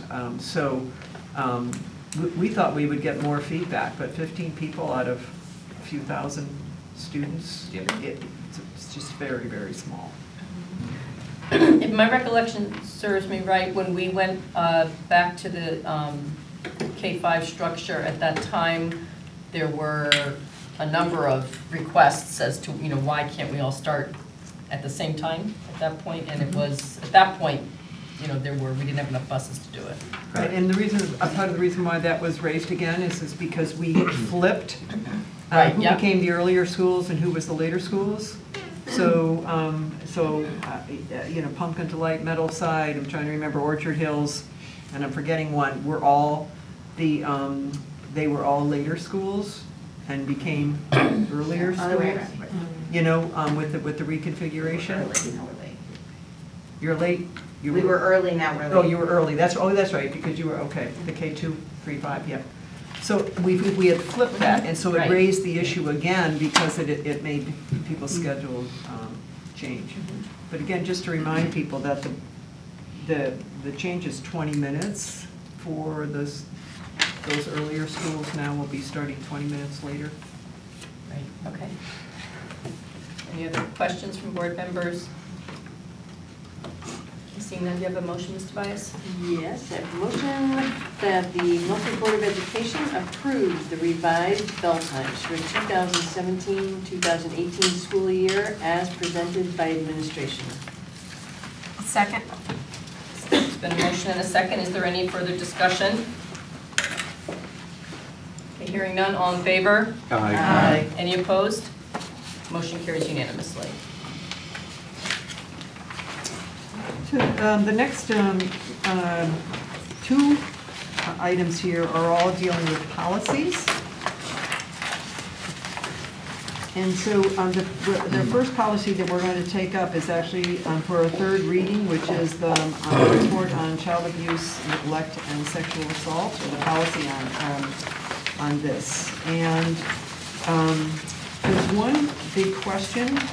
We cleaned up a lot of the language in here, but the one big question that was asked was around why in the policy and also in the AR is there mention of the hiring of people in this policy when this is really about child abuse, neglect, and sexual assault and reporting. And in talking with the attorney, the number one reason is that it's part of the statute. So that language in the policy that talks about, just looking for where that piece is, but hiring on page 3 of 5, any individual applying for employment shall submit to a record check. The board will not employ any individual. That was a question that one of you raised at the last meeting, and just like, why would this be in here? And it's because it's required by law.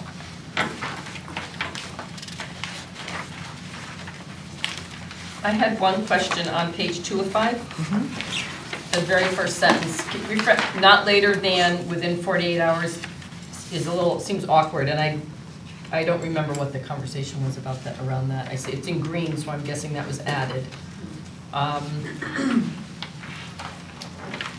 Someone had suggested the word within. Anybody remember?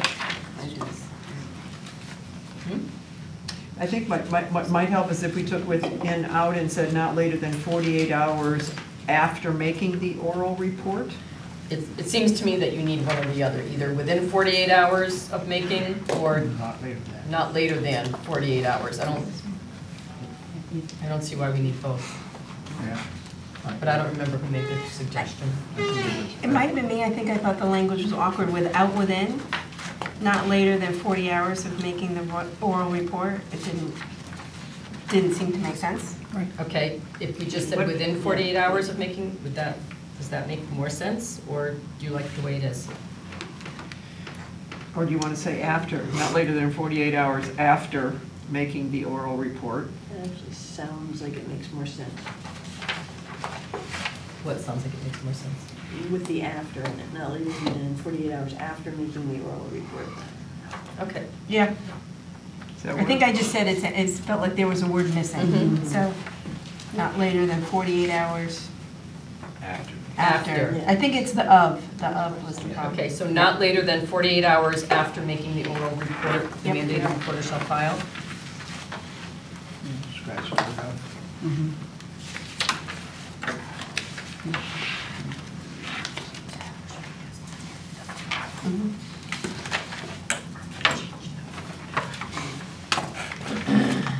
Anything else?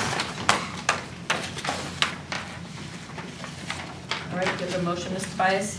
Yeah, I have a motion that the Milford Board of Education approves policy number 5141.4, reporting of child abuse, neglect, and sexual assault, with the changes made by administration and as amended by us tonight. Is there a second? Second. Any further discussion? Seeing none, all in favor? Aye. Any opposed? Motion carries unanimously. So then we move into the second reading of 5 policies here. With respect to the awards, eligibility for senior awards, psychotropic drug use, there were no questions that the board had asked. All right. Do you have separate motions or one motion for each? Okay, so Mr. Bias has separate motions for each. We'll just do it that way, it's easier. All right, you ready? Yes. I have a motion that the Milford Board of Education approves policy number 5126, awards for achievement, as presented by administration. Second. Second. Is there any discussion? Hearing none, all in favor? Aye. Any opposed? Motion carries unanimously. Oh, I'm sorry. Oh, Dr. Gregory is out of the room. Someone abstained? Right? Okay. You want to talk about it, we'll just go down the list? Yeah. Okay.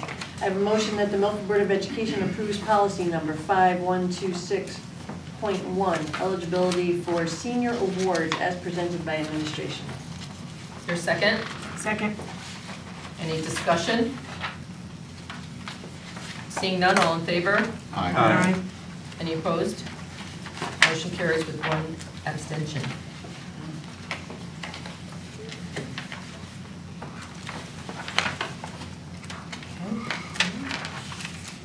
One more.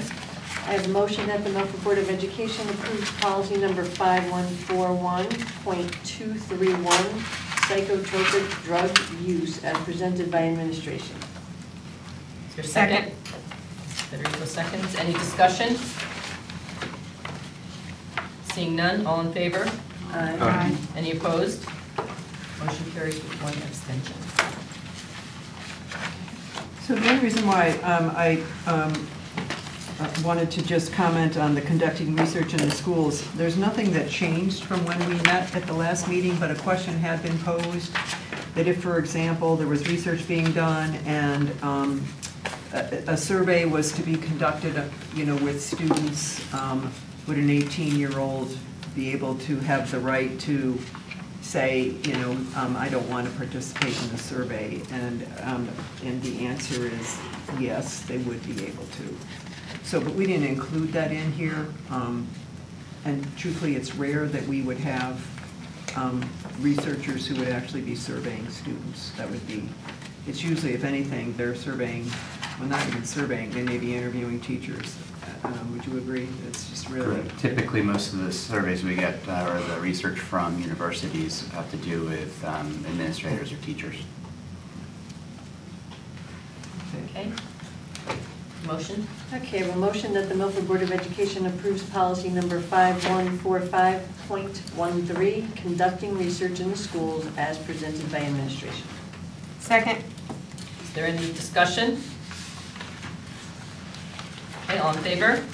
Aye. Any opposed? Motion carries with one abstention. And then the last one here for this evening is the on-campus recruitment. And in actuality, I had a conversation with one of our attorneys on one more piece of information here on ESSA. And what it prompted is to give you a revised copy of what I had sent you. It's minor, the changes, but we wanted you to see what it would look like.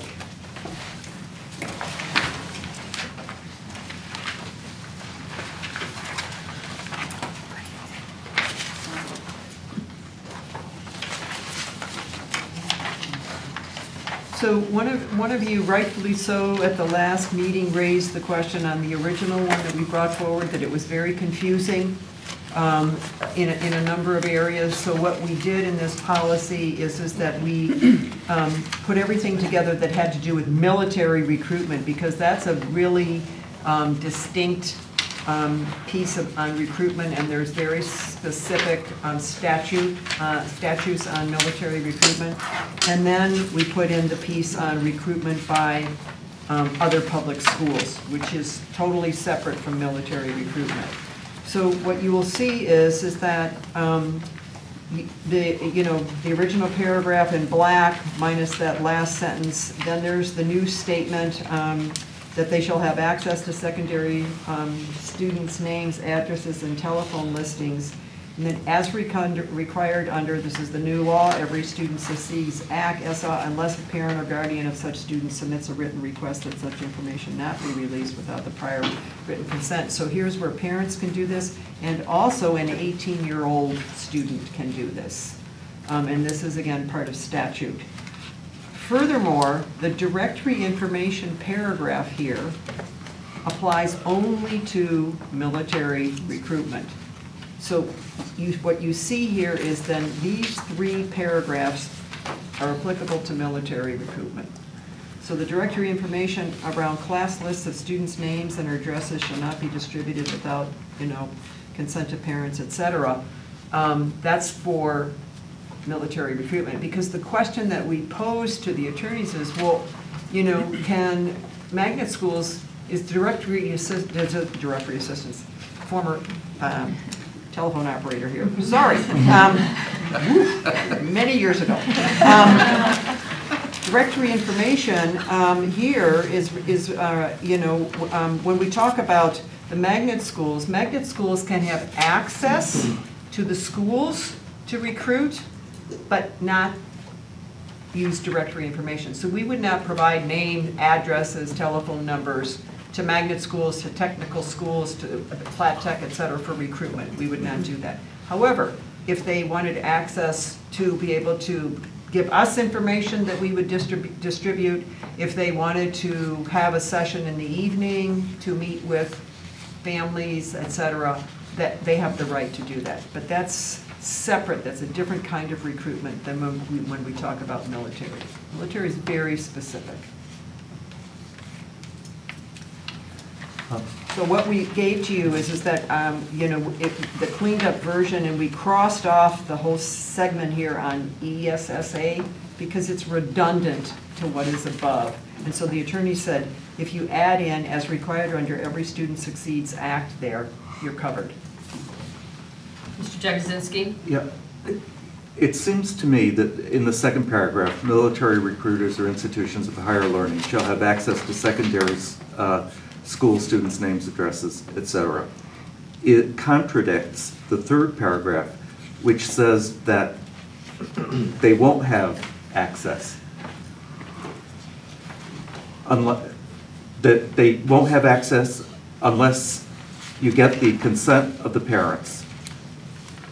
That's what the third paragraph says. But the first paragraph says they will get access unless a parent has opted out. Correct. So part of it is it sounds like there's again further redundancy, but having a specific statement in there about directory information is what is needed in the policy, which is why that's in there. It's not redundant, it's contradictory. Okay, I don't know if the intent of this third paragraph is to apply to non-military recruitment as opposed to military recruitment. No, it's to military recruitment. The second paragraph and the third paragraph are contradictory. Yeah, because one says shall have access and the other one says shall not. Right. I mean, it's... Well, I think it's where you start. The one that says shall have access, you have access unless parents say no. Right. Directory information or class lists shall not be distributed without the consent. So it's coming at it from two different ends. But those are contradictory ends. So to me, the second paragraph reads, the information is going to be sent unless there's something on a written request on file saying not to. But the third paragraph sounds more like you would ask for consent before you send it. Right? Is that how you're reading? That's exactly how I read it. Is there a difference between saying that they will have access to secondary school student names and a directory of actually being distributed? Is there a difference between the two? So I'm reading that the third paragraph has to do with the school system distributing names, addresses, telephone numbers, etc. And that this is basically saying that they cannot be distributed without the consent of the parents. The one above is specifically addressing that military recruiters cannot have access, well, shall have access unless parents opt out. So it's speaking to two different audiences, it seems to me. But then that paragraph should be moved out of the military recruitment section. Which applies to military. Both of them, she's saying, applies to military. Doesn't make any sense. Both apply to the military. They're contradictory statements. One says you have to opt out, and the other says you have to opt in. Right. Well, they are contradictory if you're looking at them as, that's why I asked the question, if you're looking at them as the same thing. So directory a directory being distributed, like just distributing it, is that a different act from military recruiters asking for? I mean, are they, I think that might be the difference, but I think we wouldn't be distributing, we don't just send it to the armed forces. There's a request that would be made. So they are contradictory, then. They are still contradictory. Because one is saying that the military has access unless a parent opts out, and the other one is saying that they don't have that, that they don't have access unless a parent says it's okay. So they are still contradictory. So what happens is that we send to parents every single year, you know, a statement that says, you know, you have access to military recruiters unless you opt out, and there's an actual form that's sent that people have to sign if they want to opt out, and then that's sent back to the school. Or actually, it's done online, I should say. So, so the schools have it. So, again, I don't see it as contradictory in the sense of that the directory information shall not be distributed without the consent of the parent. Well, the consent of the parent is that if they've received the form and they don't send in an opt-out, then they've consented to be part of the list. That. It needs to be rewritten, so. It's awkward, very still awkward. Yeah. It's just, yeah, it's awkward. Well, we can take it back. Because one says shall not, one says shall.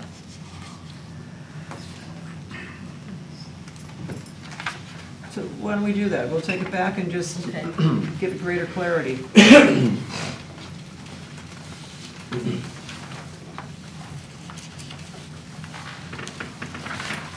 Is there anything else on it? Just a thought. Directory information, at least to me, means student names, addresses, and telephone listings. That's what directory information is. But one says directory information, the other says an explicit itemization of the specific components of data that are released. So some clarification as to, are these two different things they're talking about, or is this really the same thing? Sounds like the same thing to me. And that's why the conflict comes in, that one says yes and the other says no, you know, so that's kind of why I got confused about it. Good question.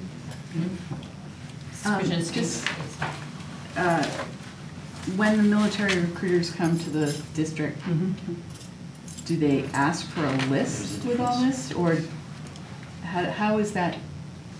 Maybe that'll help us see. Well, they would be working through the guidance departments. You know, I honestly don't know the specifics about that. I mean, I can tell you it's been going on for years and years and years. Usually it's a, you know, they have to, you know, they have to go by the school as to where they might, you know, sit to be able to view kids. It's not as if there's a huge assembly and every kid is marched down to the other. I mean, there isn't that kind of a thing.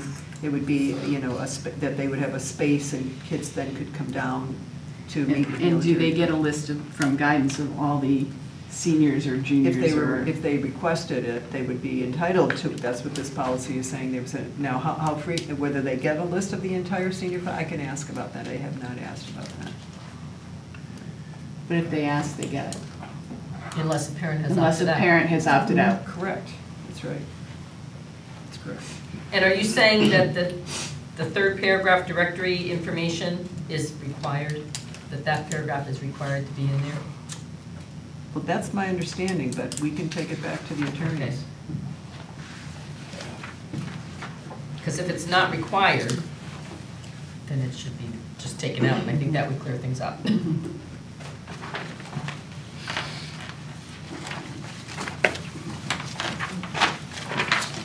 you have something to add, Mr. Burt? You almost look like you're going to add something there.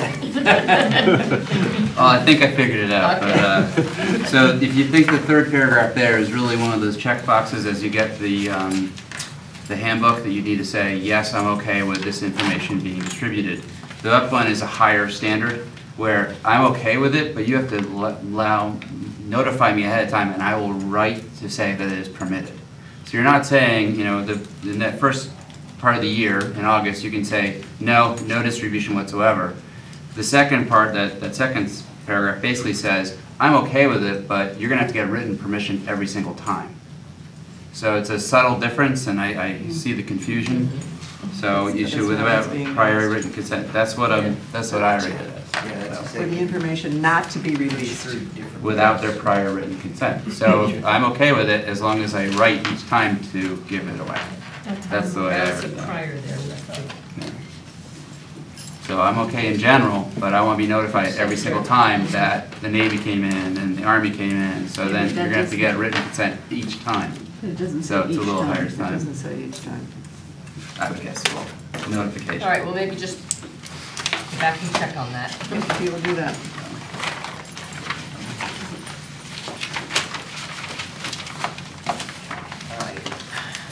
And then I had indicated to you that the two policies on discrimination, again, the attorneys are looking at those, and we'll bring those back to you next month.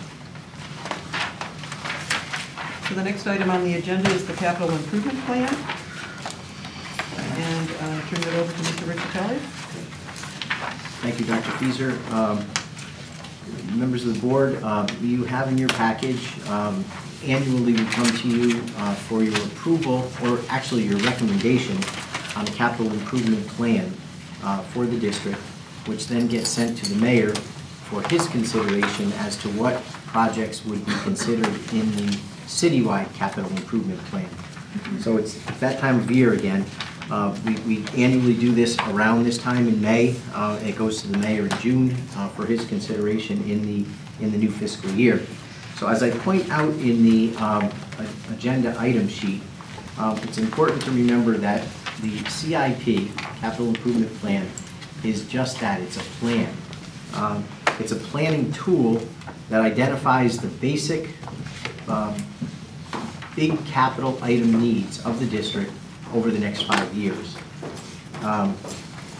It's important, very important to remember that the estimates that are here, the dollar amounts that are here, are just estimates. They're very rough estimates. We consult with architects and engineers and things like that, but we don't hire any architects or engineers to refine plans or anything like that until a project actually becomes a project.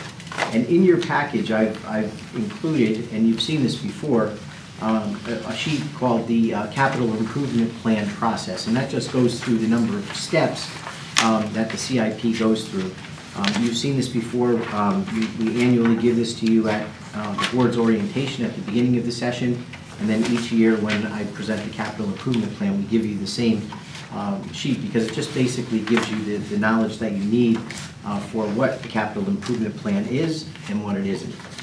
And so what you have in front of you tonight is administration's recommendation to you of what we recommend that you recommend to the mayor. As you know, and again, I've included in your package the list of projects that have been completed and the projects that will be completed this summer, so you can see which ones are there.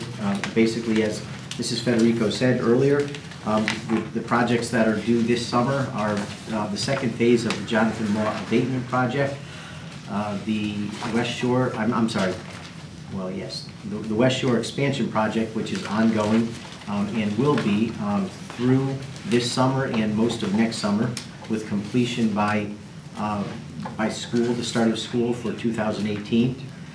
Harborside Middle School is getting new windows this year, and then the remaining 4 elementary schools, those being JFK, Live Oaks, Meadowside, and Orange Avenue, are getting roof replacements.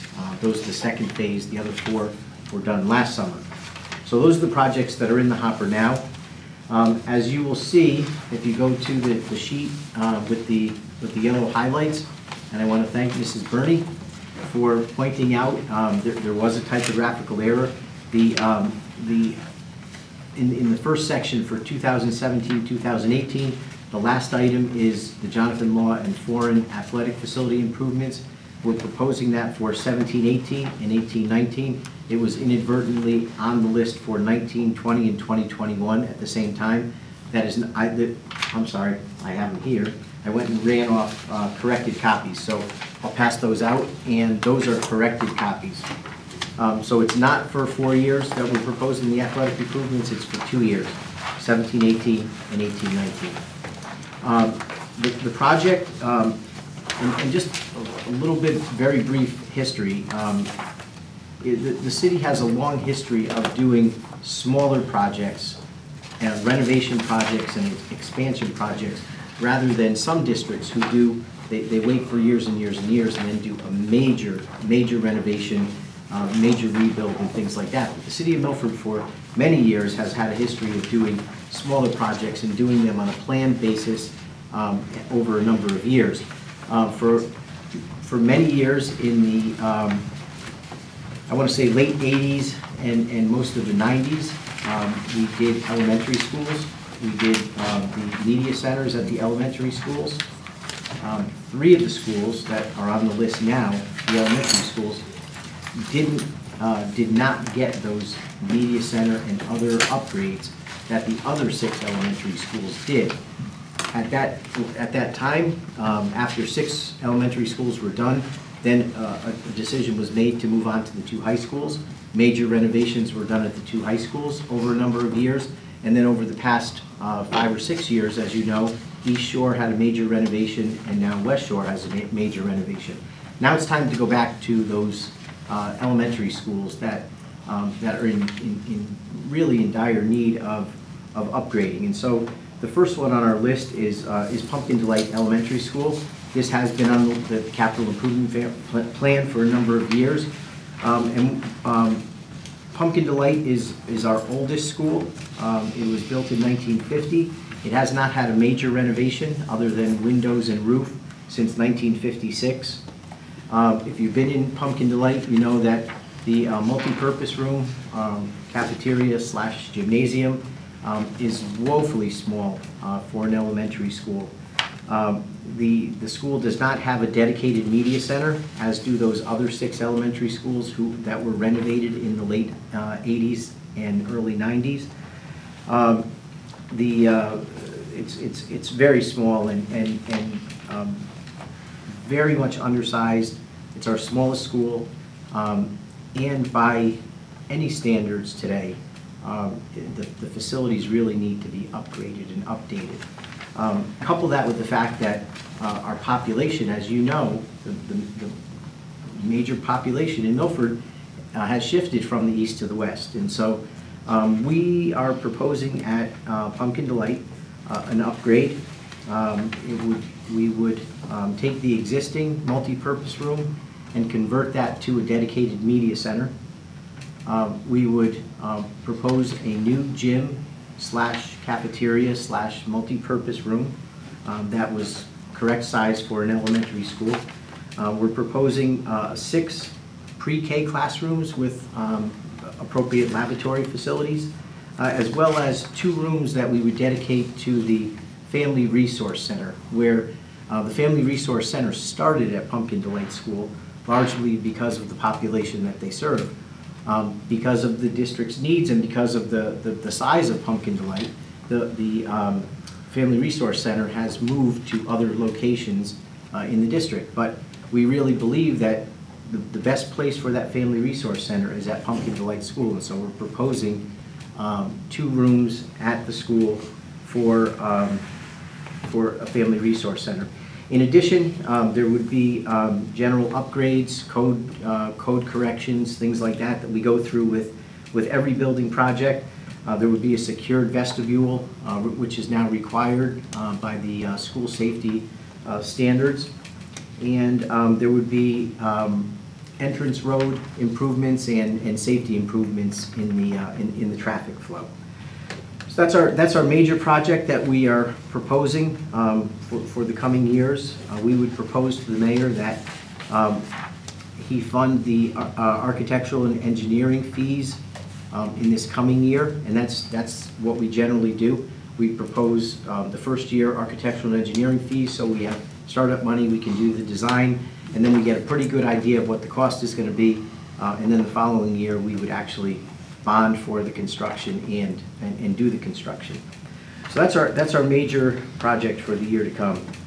We are proposing roof projects at Jonathan Law and Foreign. If you just look at both schools, they were built in sections. Some, like Foreign High School, was built in 1973, and there's just major different sections of the building. We are proposing new roofs for those that are out of warranty, those that are well over 20 years, some of them close to 30 years old, that need to be repaired before they start to become a major problem. At Jonathan Law, there was a major addition put on the school in 1991. Obviously, that's 26 years ago, and that has the roof from the 1991 expansion project. So we're proposing roof projects at Foreign and Law that will bring all sections of the roof throughout the city, all within warranty and all new in the past 4, 5, 6 years.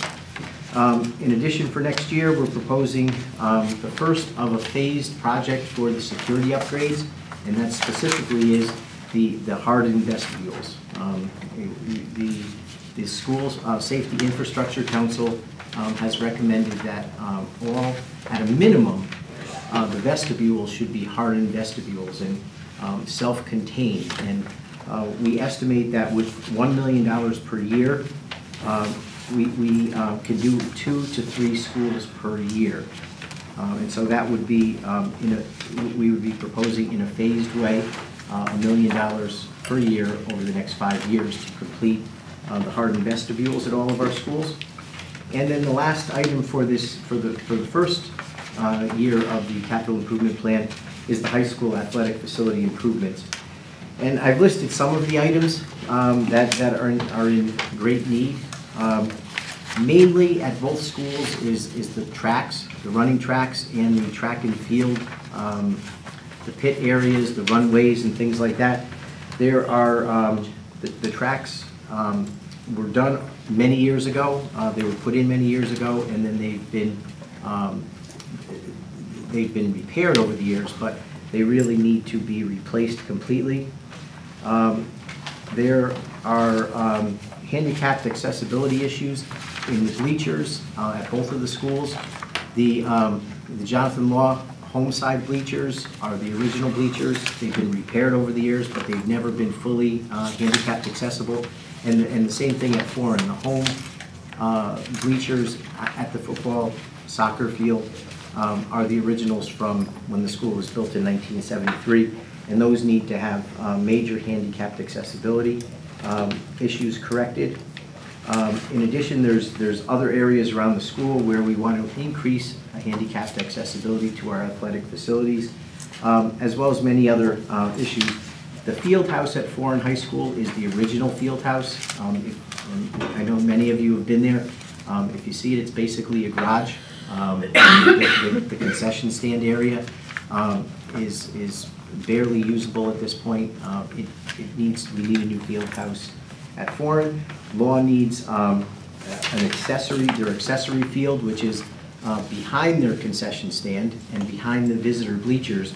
You know that there's a field there, and that field is used by many of the teams, and it's used by the marching band, but many times it floods. So we need a drainage project there, potentially artificial turf where that field could be used all the time in many different ways. So those are just some of the areas. some of the areas that the athletic facilities have to be improved. I'll just touch on some of the others. After Pumpkin Delight, we would propose Calf Pen Meadow for that media center and general upgrades.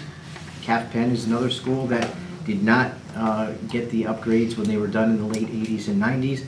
And then after that, Live Oaks is in the same state. So we would propose those on the 5-year capital improvement plan. And then there's smaller items that you can see on the plan that I'd be happy to answer any questions on. But that's the gist of it, and I'm happy to answer any questions. Mr. Jagosinski? 2 things. Live Oaks and Calf Pen, were those 2 of the schools that were identified as potential closure schools when the long-range planning group met? I hesitate to say that they were identified. One of the things that the long-range planning committee looked at was if a school were to close, what would be the criteria? And I think that they looked at those 2 schools and said they need the most amount of work. And so if a school is going to close, wouldn't we close the ones that need the most amount of work? You know, this is the board has decided that all 8 schools are remaining open, and if all 8 schools are remaining open right now, we have educational needs at those schools that we're going to propose educational upgrades so that they meet standards. It's up to the board if you know at some point in the future, if something changes, that it come off of the capital improvement plan. But from the administration's point of view, is the board has said 8 schools are open, and if 8 schools are open, they have to meet the educational standards of today. Well, you know, because this would have no immediate effect, and I'm not in favor of closing any schools, so I want to make that clear. I'm absolutely not in favor of closing any schools, but our enrollment in elementary schools is now below the projections. You know, I can see a situation where a future board might be placed in a situation where, you know, the actual student body, you need a certain critical mass, and we could get below that critical mass, and it would not be in the students' best interest to keep some of these schools open.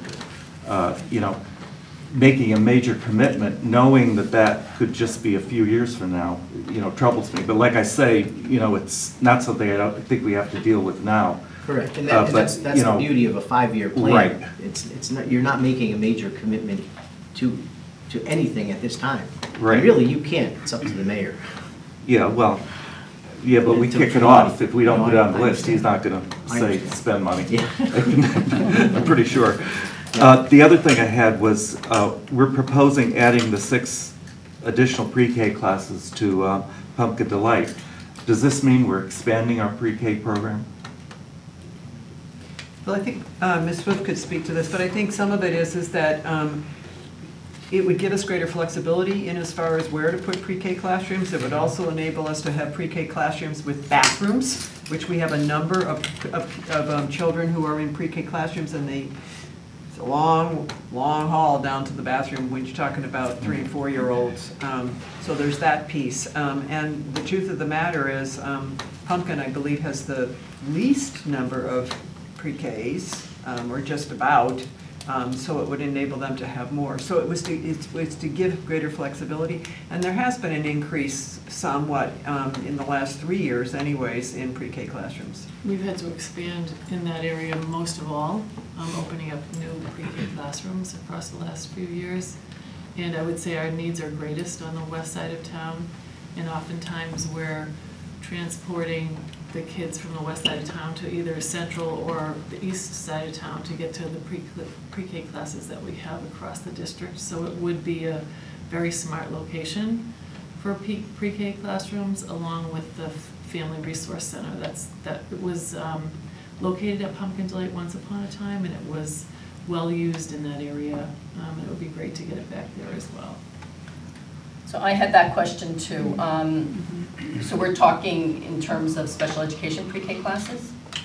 I don't know if it's specific special ed or if it could be a combination of ready to learn and special ed, or maybe looking at, even expanding the program. We actually didn't, we didn't get that specific as to, would it be ready to learn, would it be pre-K? But I think we were thinking more special ed than not, but it was the idea of having the opportunity to expand the number of pre-K classrooms just for the district. All right, so going back to the pre-K study workshop that we had back in the spring of 2015, and it's been referenced since then.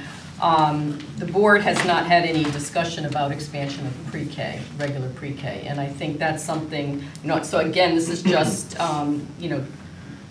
A&E work that's being done for next year, but one of the to-dos of that report was further discussion with the board. So I think that is something that the board needs to really do before this board, the next board, whichever board, before you get too far on that. Sure. There needs to be a philosophical discussion about the direction the board wants to go in for pre-K.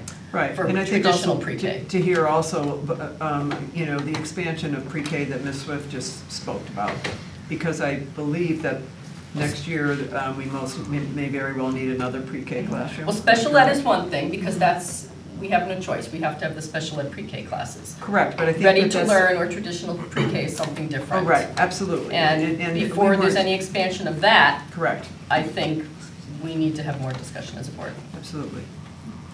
My question was, I was just curious as to how many pre-K classrooms and ready to learn or whatever is considered pre-K is at Pumpkin Delight right now, and how many do we have throughout the district? I think there's one ready to learn classroom at Pumpkin Delight right now. I think there's a total of 4 ready to learn across the district. Correct.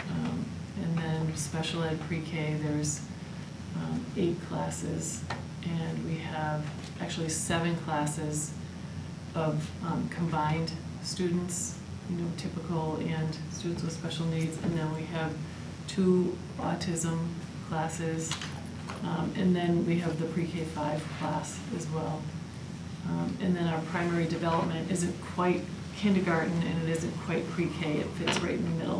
We are expanding that one this year with the 2nd primary development class. And how many are at Pumpkin? Special ed. We have just 2. one ready to learn, that's all they have at Pumpkin Yes. right now? At JFK, we have 2 special ed preschools. That's it for the west side of town, though. Mr. Yeah, I think I want to ask Dr. Fiza this question. I'm trying to follow the semantics. So you're saying there would be like, for regular pre-K, there would be like a bathroom for them?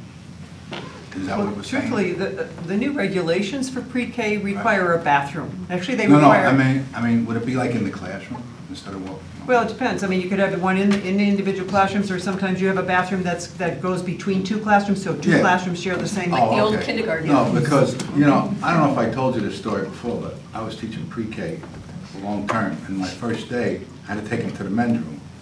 So here I am, I'm at the door, and I hear 3 boys go, "A waterfall!" They'd never been in the men's room before. And I never jumped sideways 8 feet. No! And it was okay. But because the teacher normally took them to the ladies' room. But I understand that, and that's why I asked that. Thank you. Okay. Actually, under the new regulations, it's required for kindergarten as well, bathrooms. Mrs. Federico.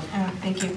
So I'm curious about the pre-K, maybe this could be a later discussion, but I'm just curious for now, do we anticipate that we'll have enough demand for 6 additional classrooms? Like, do we have waiting lists today, or? For ready to learn, yes. We certainly ready to learn, we do. But again, that was not the motivator at all. Yeah. We weren't even thinking that. To Okay. be honest with you, we were thinking about special education. Okay. Is what we were thinking about. Okay. Knowing that it has expanded in the last 3 to 4 years. I think it's important to note too that if not all, the majority of the developments that are going up, that are proposed right now in Milford, are all on that side of town. You've got Meadowside Road has several small ones. You've got West Ave. huge thing a huge one on West Ave that's probably gonna go up. You've got Wheeler's Farmers Road, they're all on this side of town, on that side of town. And potentially could bring even more students into the area. And during the long-range planning process, the projections were very clear that the enrollment decline will be greater on the east side of town than on the west side of town. And so even though we shifted students out of those schools, there's still some areas, I think, where there's some tightness in those four, you know, the Pumpkin, JFK, Meadowside, and Mathewson. And some of these developments are 2- and 3-bedroom units that could potentially bring students into the area. So I think that's something that we need to really be keeping a watch on. So the next part of my question was about the Family Resource Center. Do we have one currently? We do at Matheson. Matheson? Okay. Would we then have 2, or would we move it? Ideally, I would love to see us have 2. Okay. You know, I mean, I think there certainly are enough families that could really benefit. And what happened is when, according to Peggy Kelly, when it moved to Matheson, it lost a lot of the west side of town families because it's a long haul to go over to Matheson. And you had a number of families that didn't need, you know, transportation, that, you know, they could walk to the Family Resource Center when it was at Pumpkin.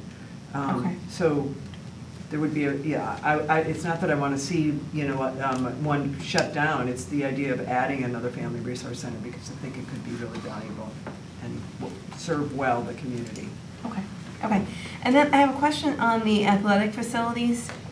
And I don't expect you to know, but maybe you could just look up for us. I'm just curious when the last time was that there were major expenditures for or upgrades for the athletic facilities. Well, the last that we did were the replacement of the artificial turf 3 years ago. Okay. Law was 3 years ago, Forum was 2 years ago, and that was about $1.2 million between the two. Between the two, okay. Oh, correct, yep, thank you, Dr. Fieser just reminded me.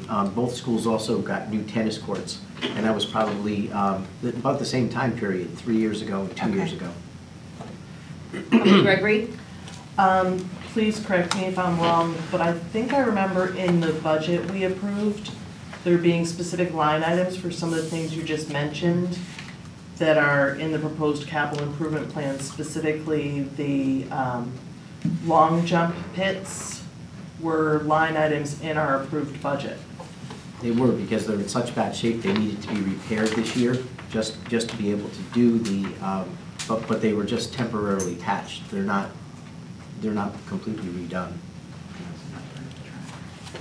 No, they're not, they're part of the track and field facility, but the main cost is the track. That's the main cost. Any questions? Yes, Ms. Bias? I guess I do, it's not really a question, but Mr. Degazinski brought this up about schools, elementary schools maybe should be talked about closing. And I have to say, I agree. Reading this over the weekend, I just, that's what, it came to me while reading this, that maybe the subject of closing an elementary school should be brought up again. Sorry, I know nobody wants to hear that, but that just came to mind. As I was reading, that's what I was thinking about. Okay.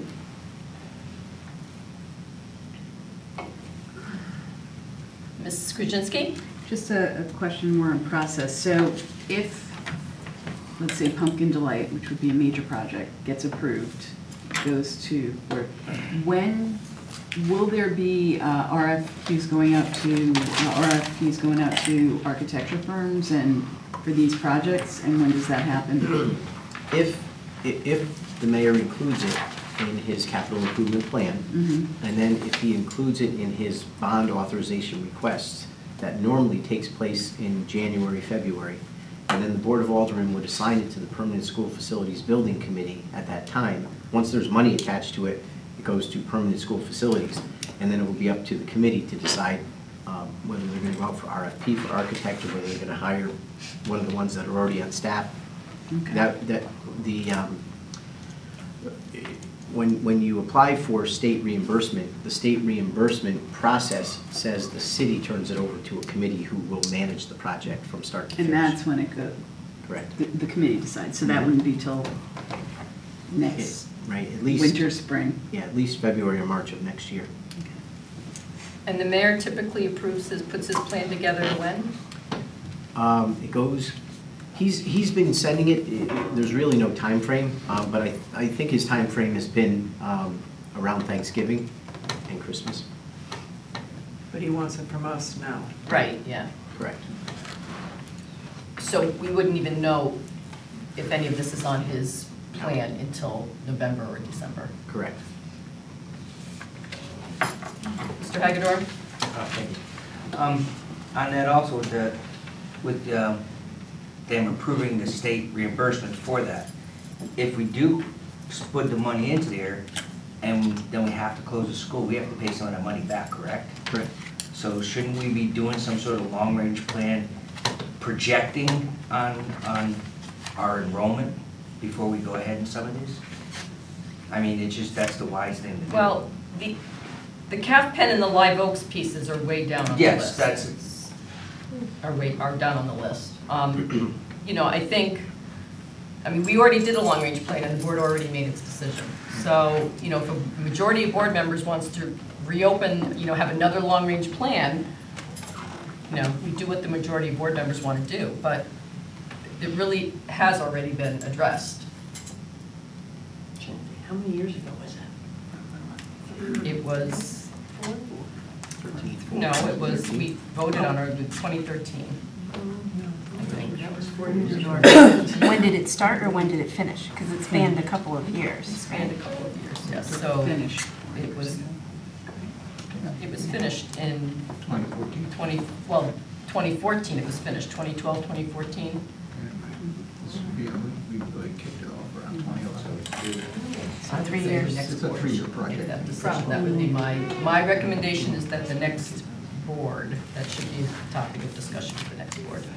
Because this particular board would never get, one of the problems with the last long-range planning was that it took so long to get it started.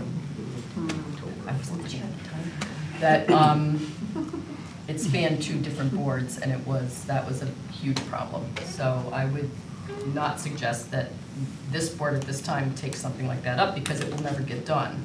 I mean, you have to start the process over. Oh, yeah, I wasn't here for Yeah. that. That's why Yeah. I was asking that question, because, you know, I really hate to spend money we have to pay back. Yeah, well, I understand, but, you know, this is several years down the road, Got it. so.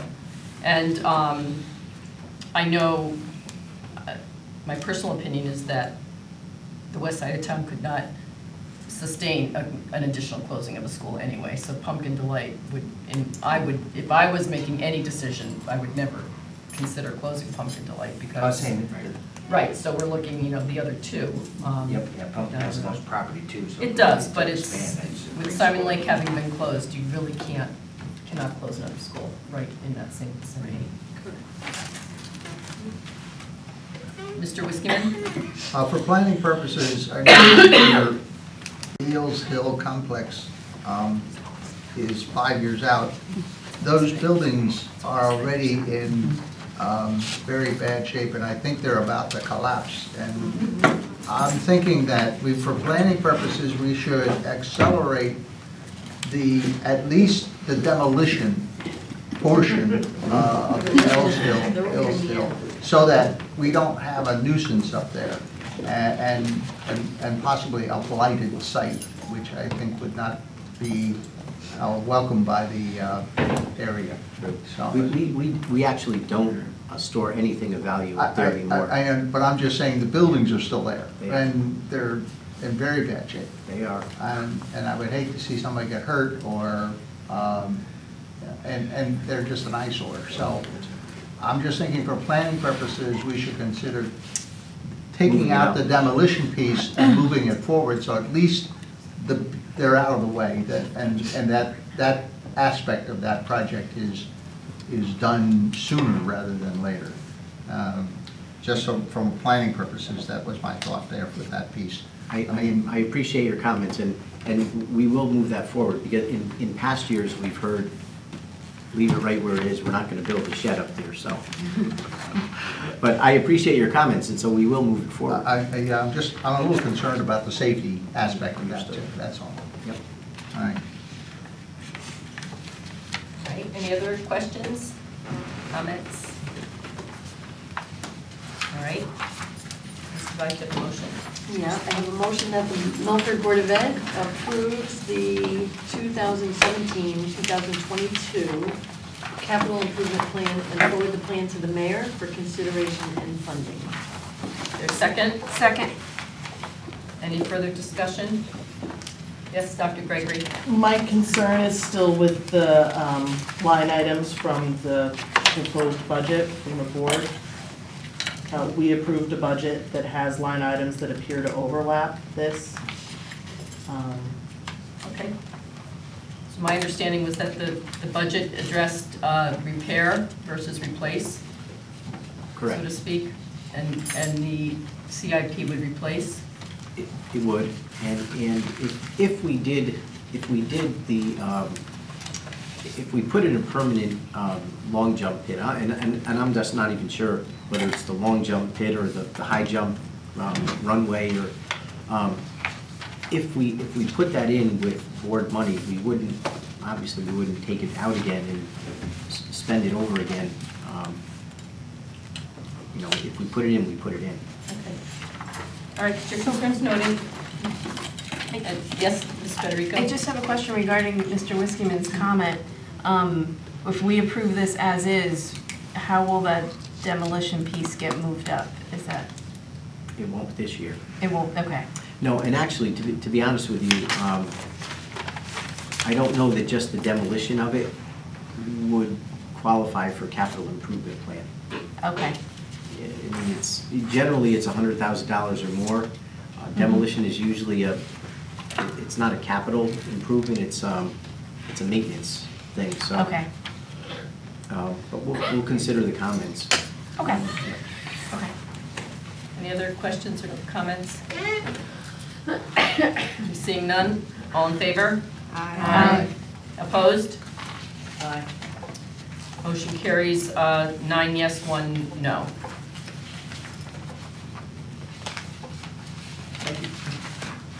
The next item on the agenda is the Human Resources Report. Mrs. Capazza. Thank you. You have in my report the job postings, personnel recommendations, retirement resignations, terminations, and stipend payments. I wanted to point out, as is customary this time of year, there were up to 13 teacher retirements. How many?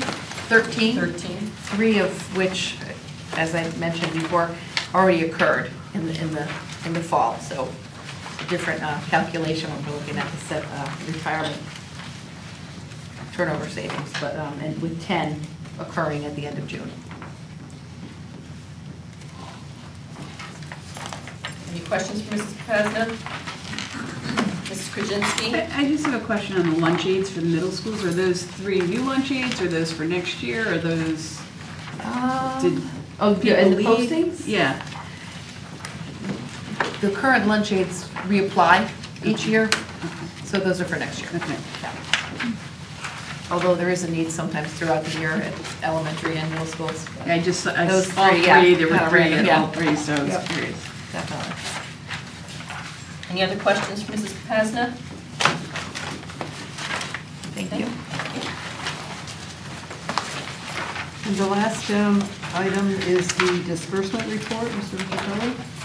Thank you, Dr. Feaser. The disbursement report is in your package. It represents all those expenditures over $1,500 for the month of April, and I'll be happy to answer any questions if the board has them. Any questions for Mr. Ricciardelli?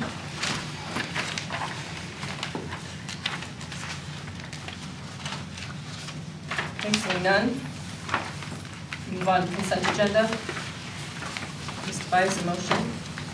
Okay, I have a motion that the Milford Board of Education approve the consent agenda items. April 17th, 2017 business meeting, April 24th, 2017 committee of the whole meeting, May 1st, 2017 special meeting. those would be the minutes of those meetings. There's a second? Second. All in favor? Aye. Any opposed? Motion carries unanimously. That's okay.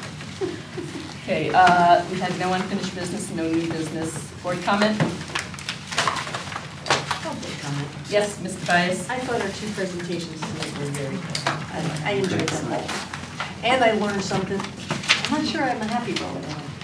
I didn't know that you can't roll your coins up anymore. Use those machines. I'm very disappointed. You've been spending hours doing that? Yes. You have these machines, and sometimes you could only bring them on certain days. And only to a bank where you have to count. Mr. DeGrego? Yeah, Dr. Fiza, I wanted to say this, but Mrs. Karamis left already. That presentation about water not only hit home with me, but it was so, how do you say, raise the bar for children that age? Because to learn about the needs of other people, you know, there's an old saying, you never miss the water until the well runs dry.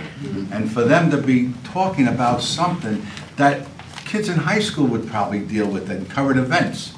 Now, how did it affect my own family? As we speak, I have a cousin that's older than me. He started a group called Plumbers Without Borders, like Doctors Without Borders. And as we speak, he's in Somalia today with a bunch of plumbers building plumbing for dialysis machines because they have no running water to do their dialysis. So him and a bunch of volunteers are now there building plumbing to bring water, and what Mrs. Karamis instructed her teachers to do and show the children. It just hit home with me. Please, I want to commend that school. Thank you. Thank you very much. That was very nice. Yes, Mr. Jagodzinski? I went to Orange Avenue for reading day. You read a book in the class, and the teacher asked me to explain to the students what the Board of Ed did. And they were very interested when I explained that we set the policy for how much homework they get. And I want to tell you their consensus is none is the proper level. We do have a policy. Right, We'll be coming coming up. up, so. Good answer, good answer. Yes, Dr. Gregory? I also got reading to a Ready to Learn class, and they very graciously helped me read Llama Llama Red Pajama. They were very good, and a lot of them knew the story and were able to help me out a lot. That's good. Any other? All right, I'll entertain a motion to adjourn. Okay, Sue wants to leave, I guess. I'll second. All in favor? Aye. Any opposed? Motion carries unanimously. Thank you.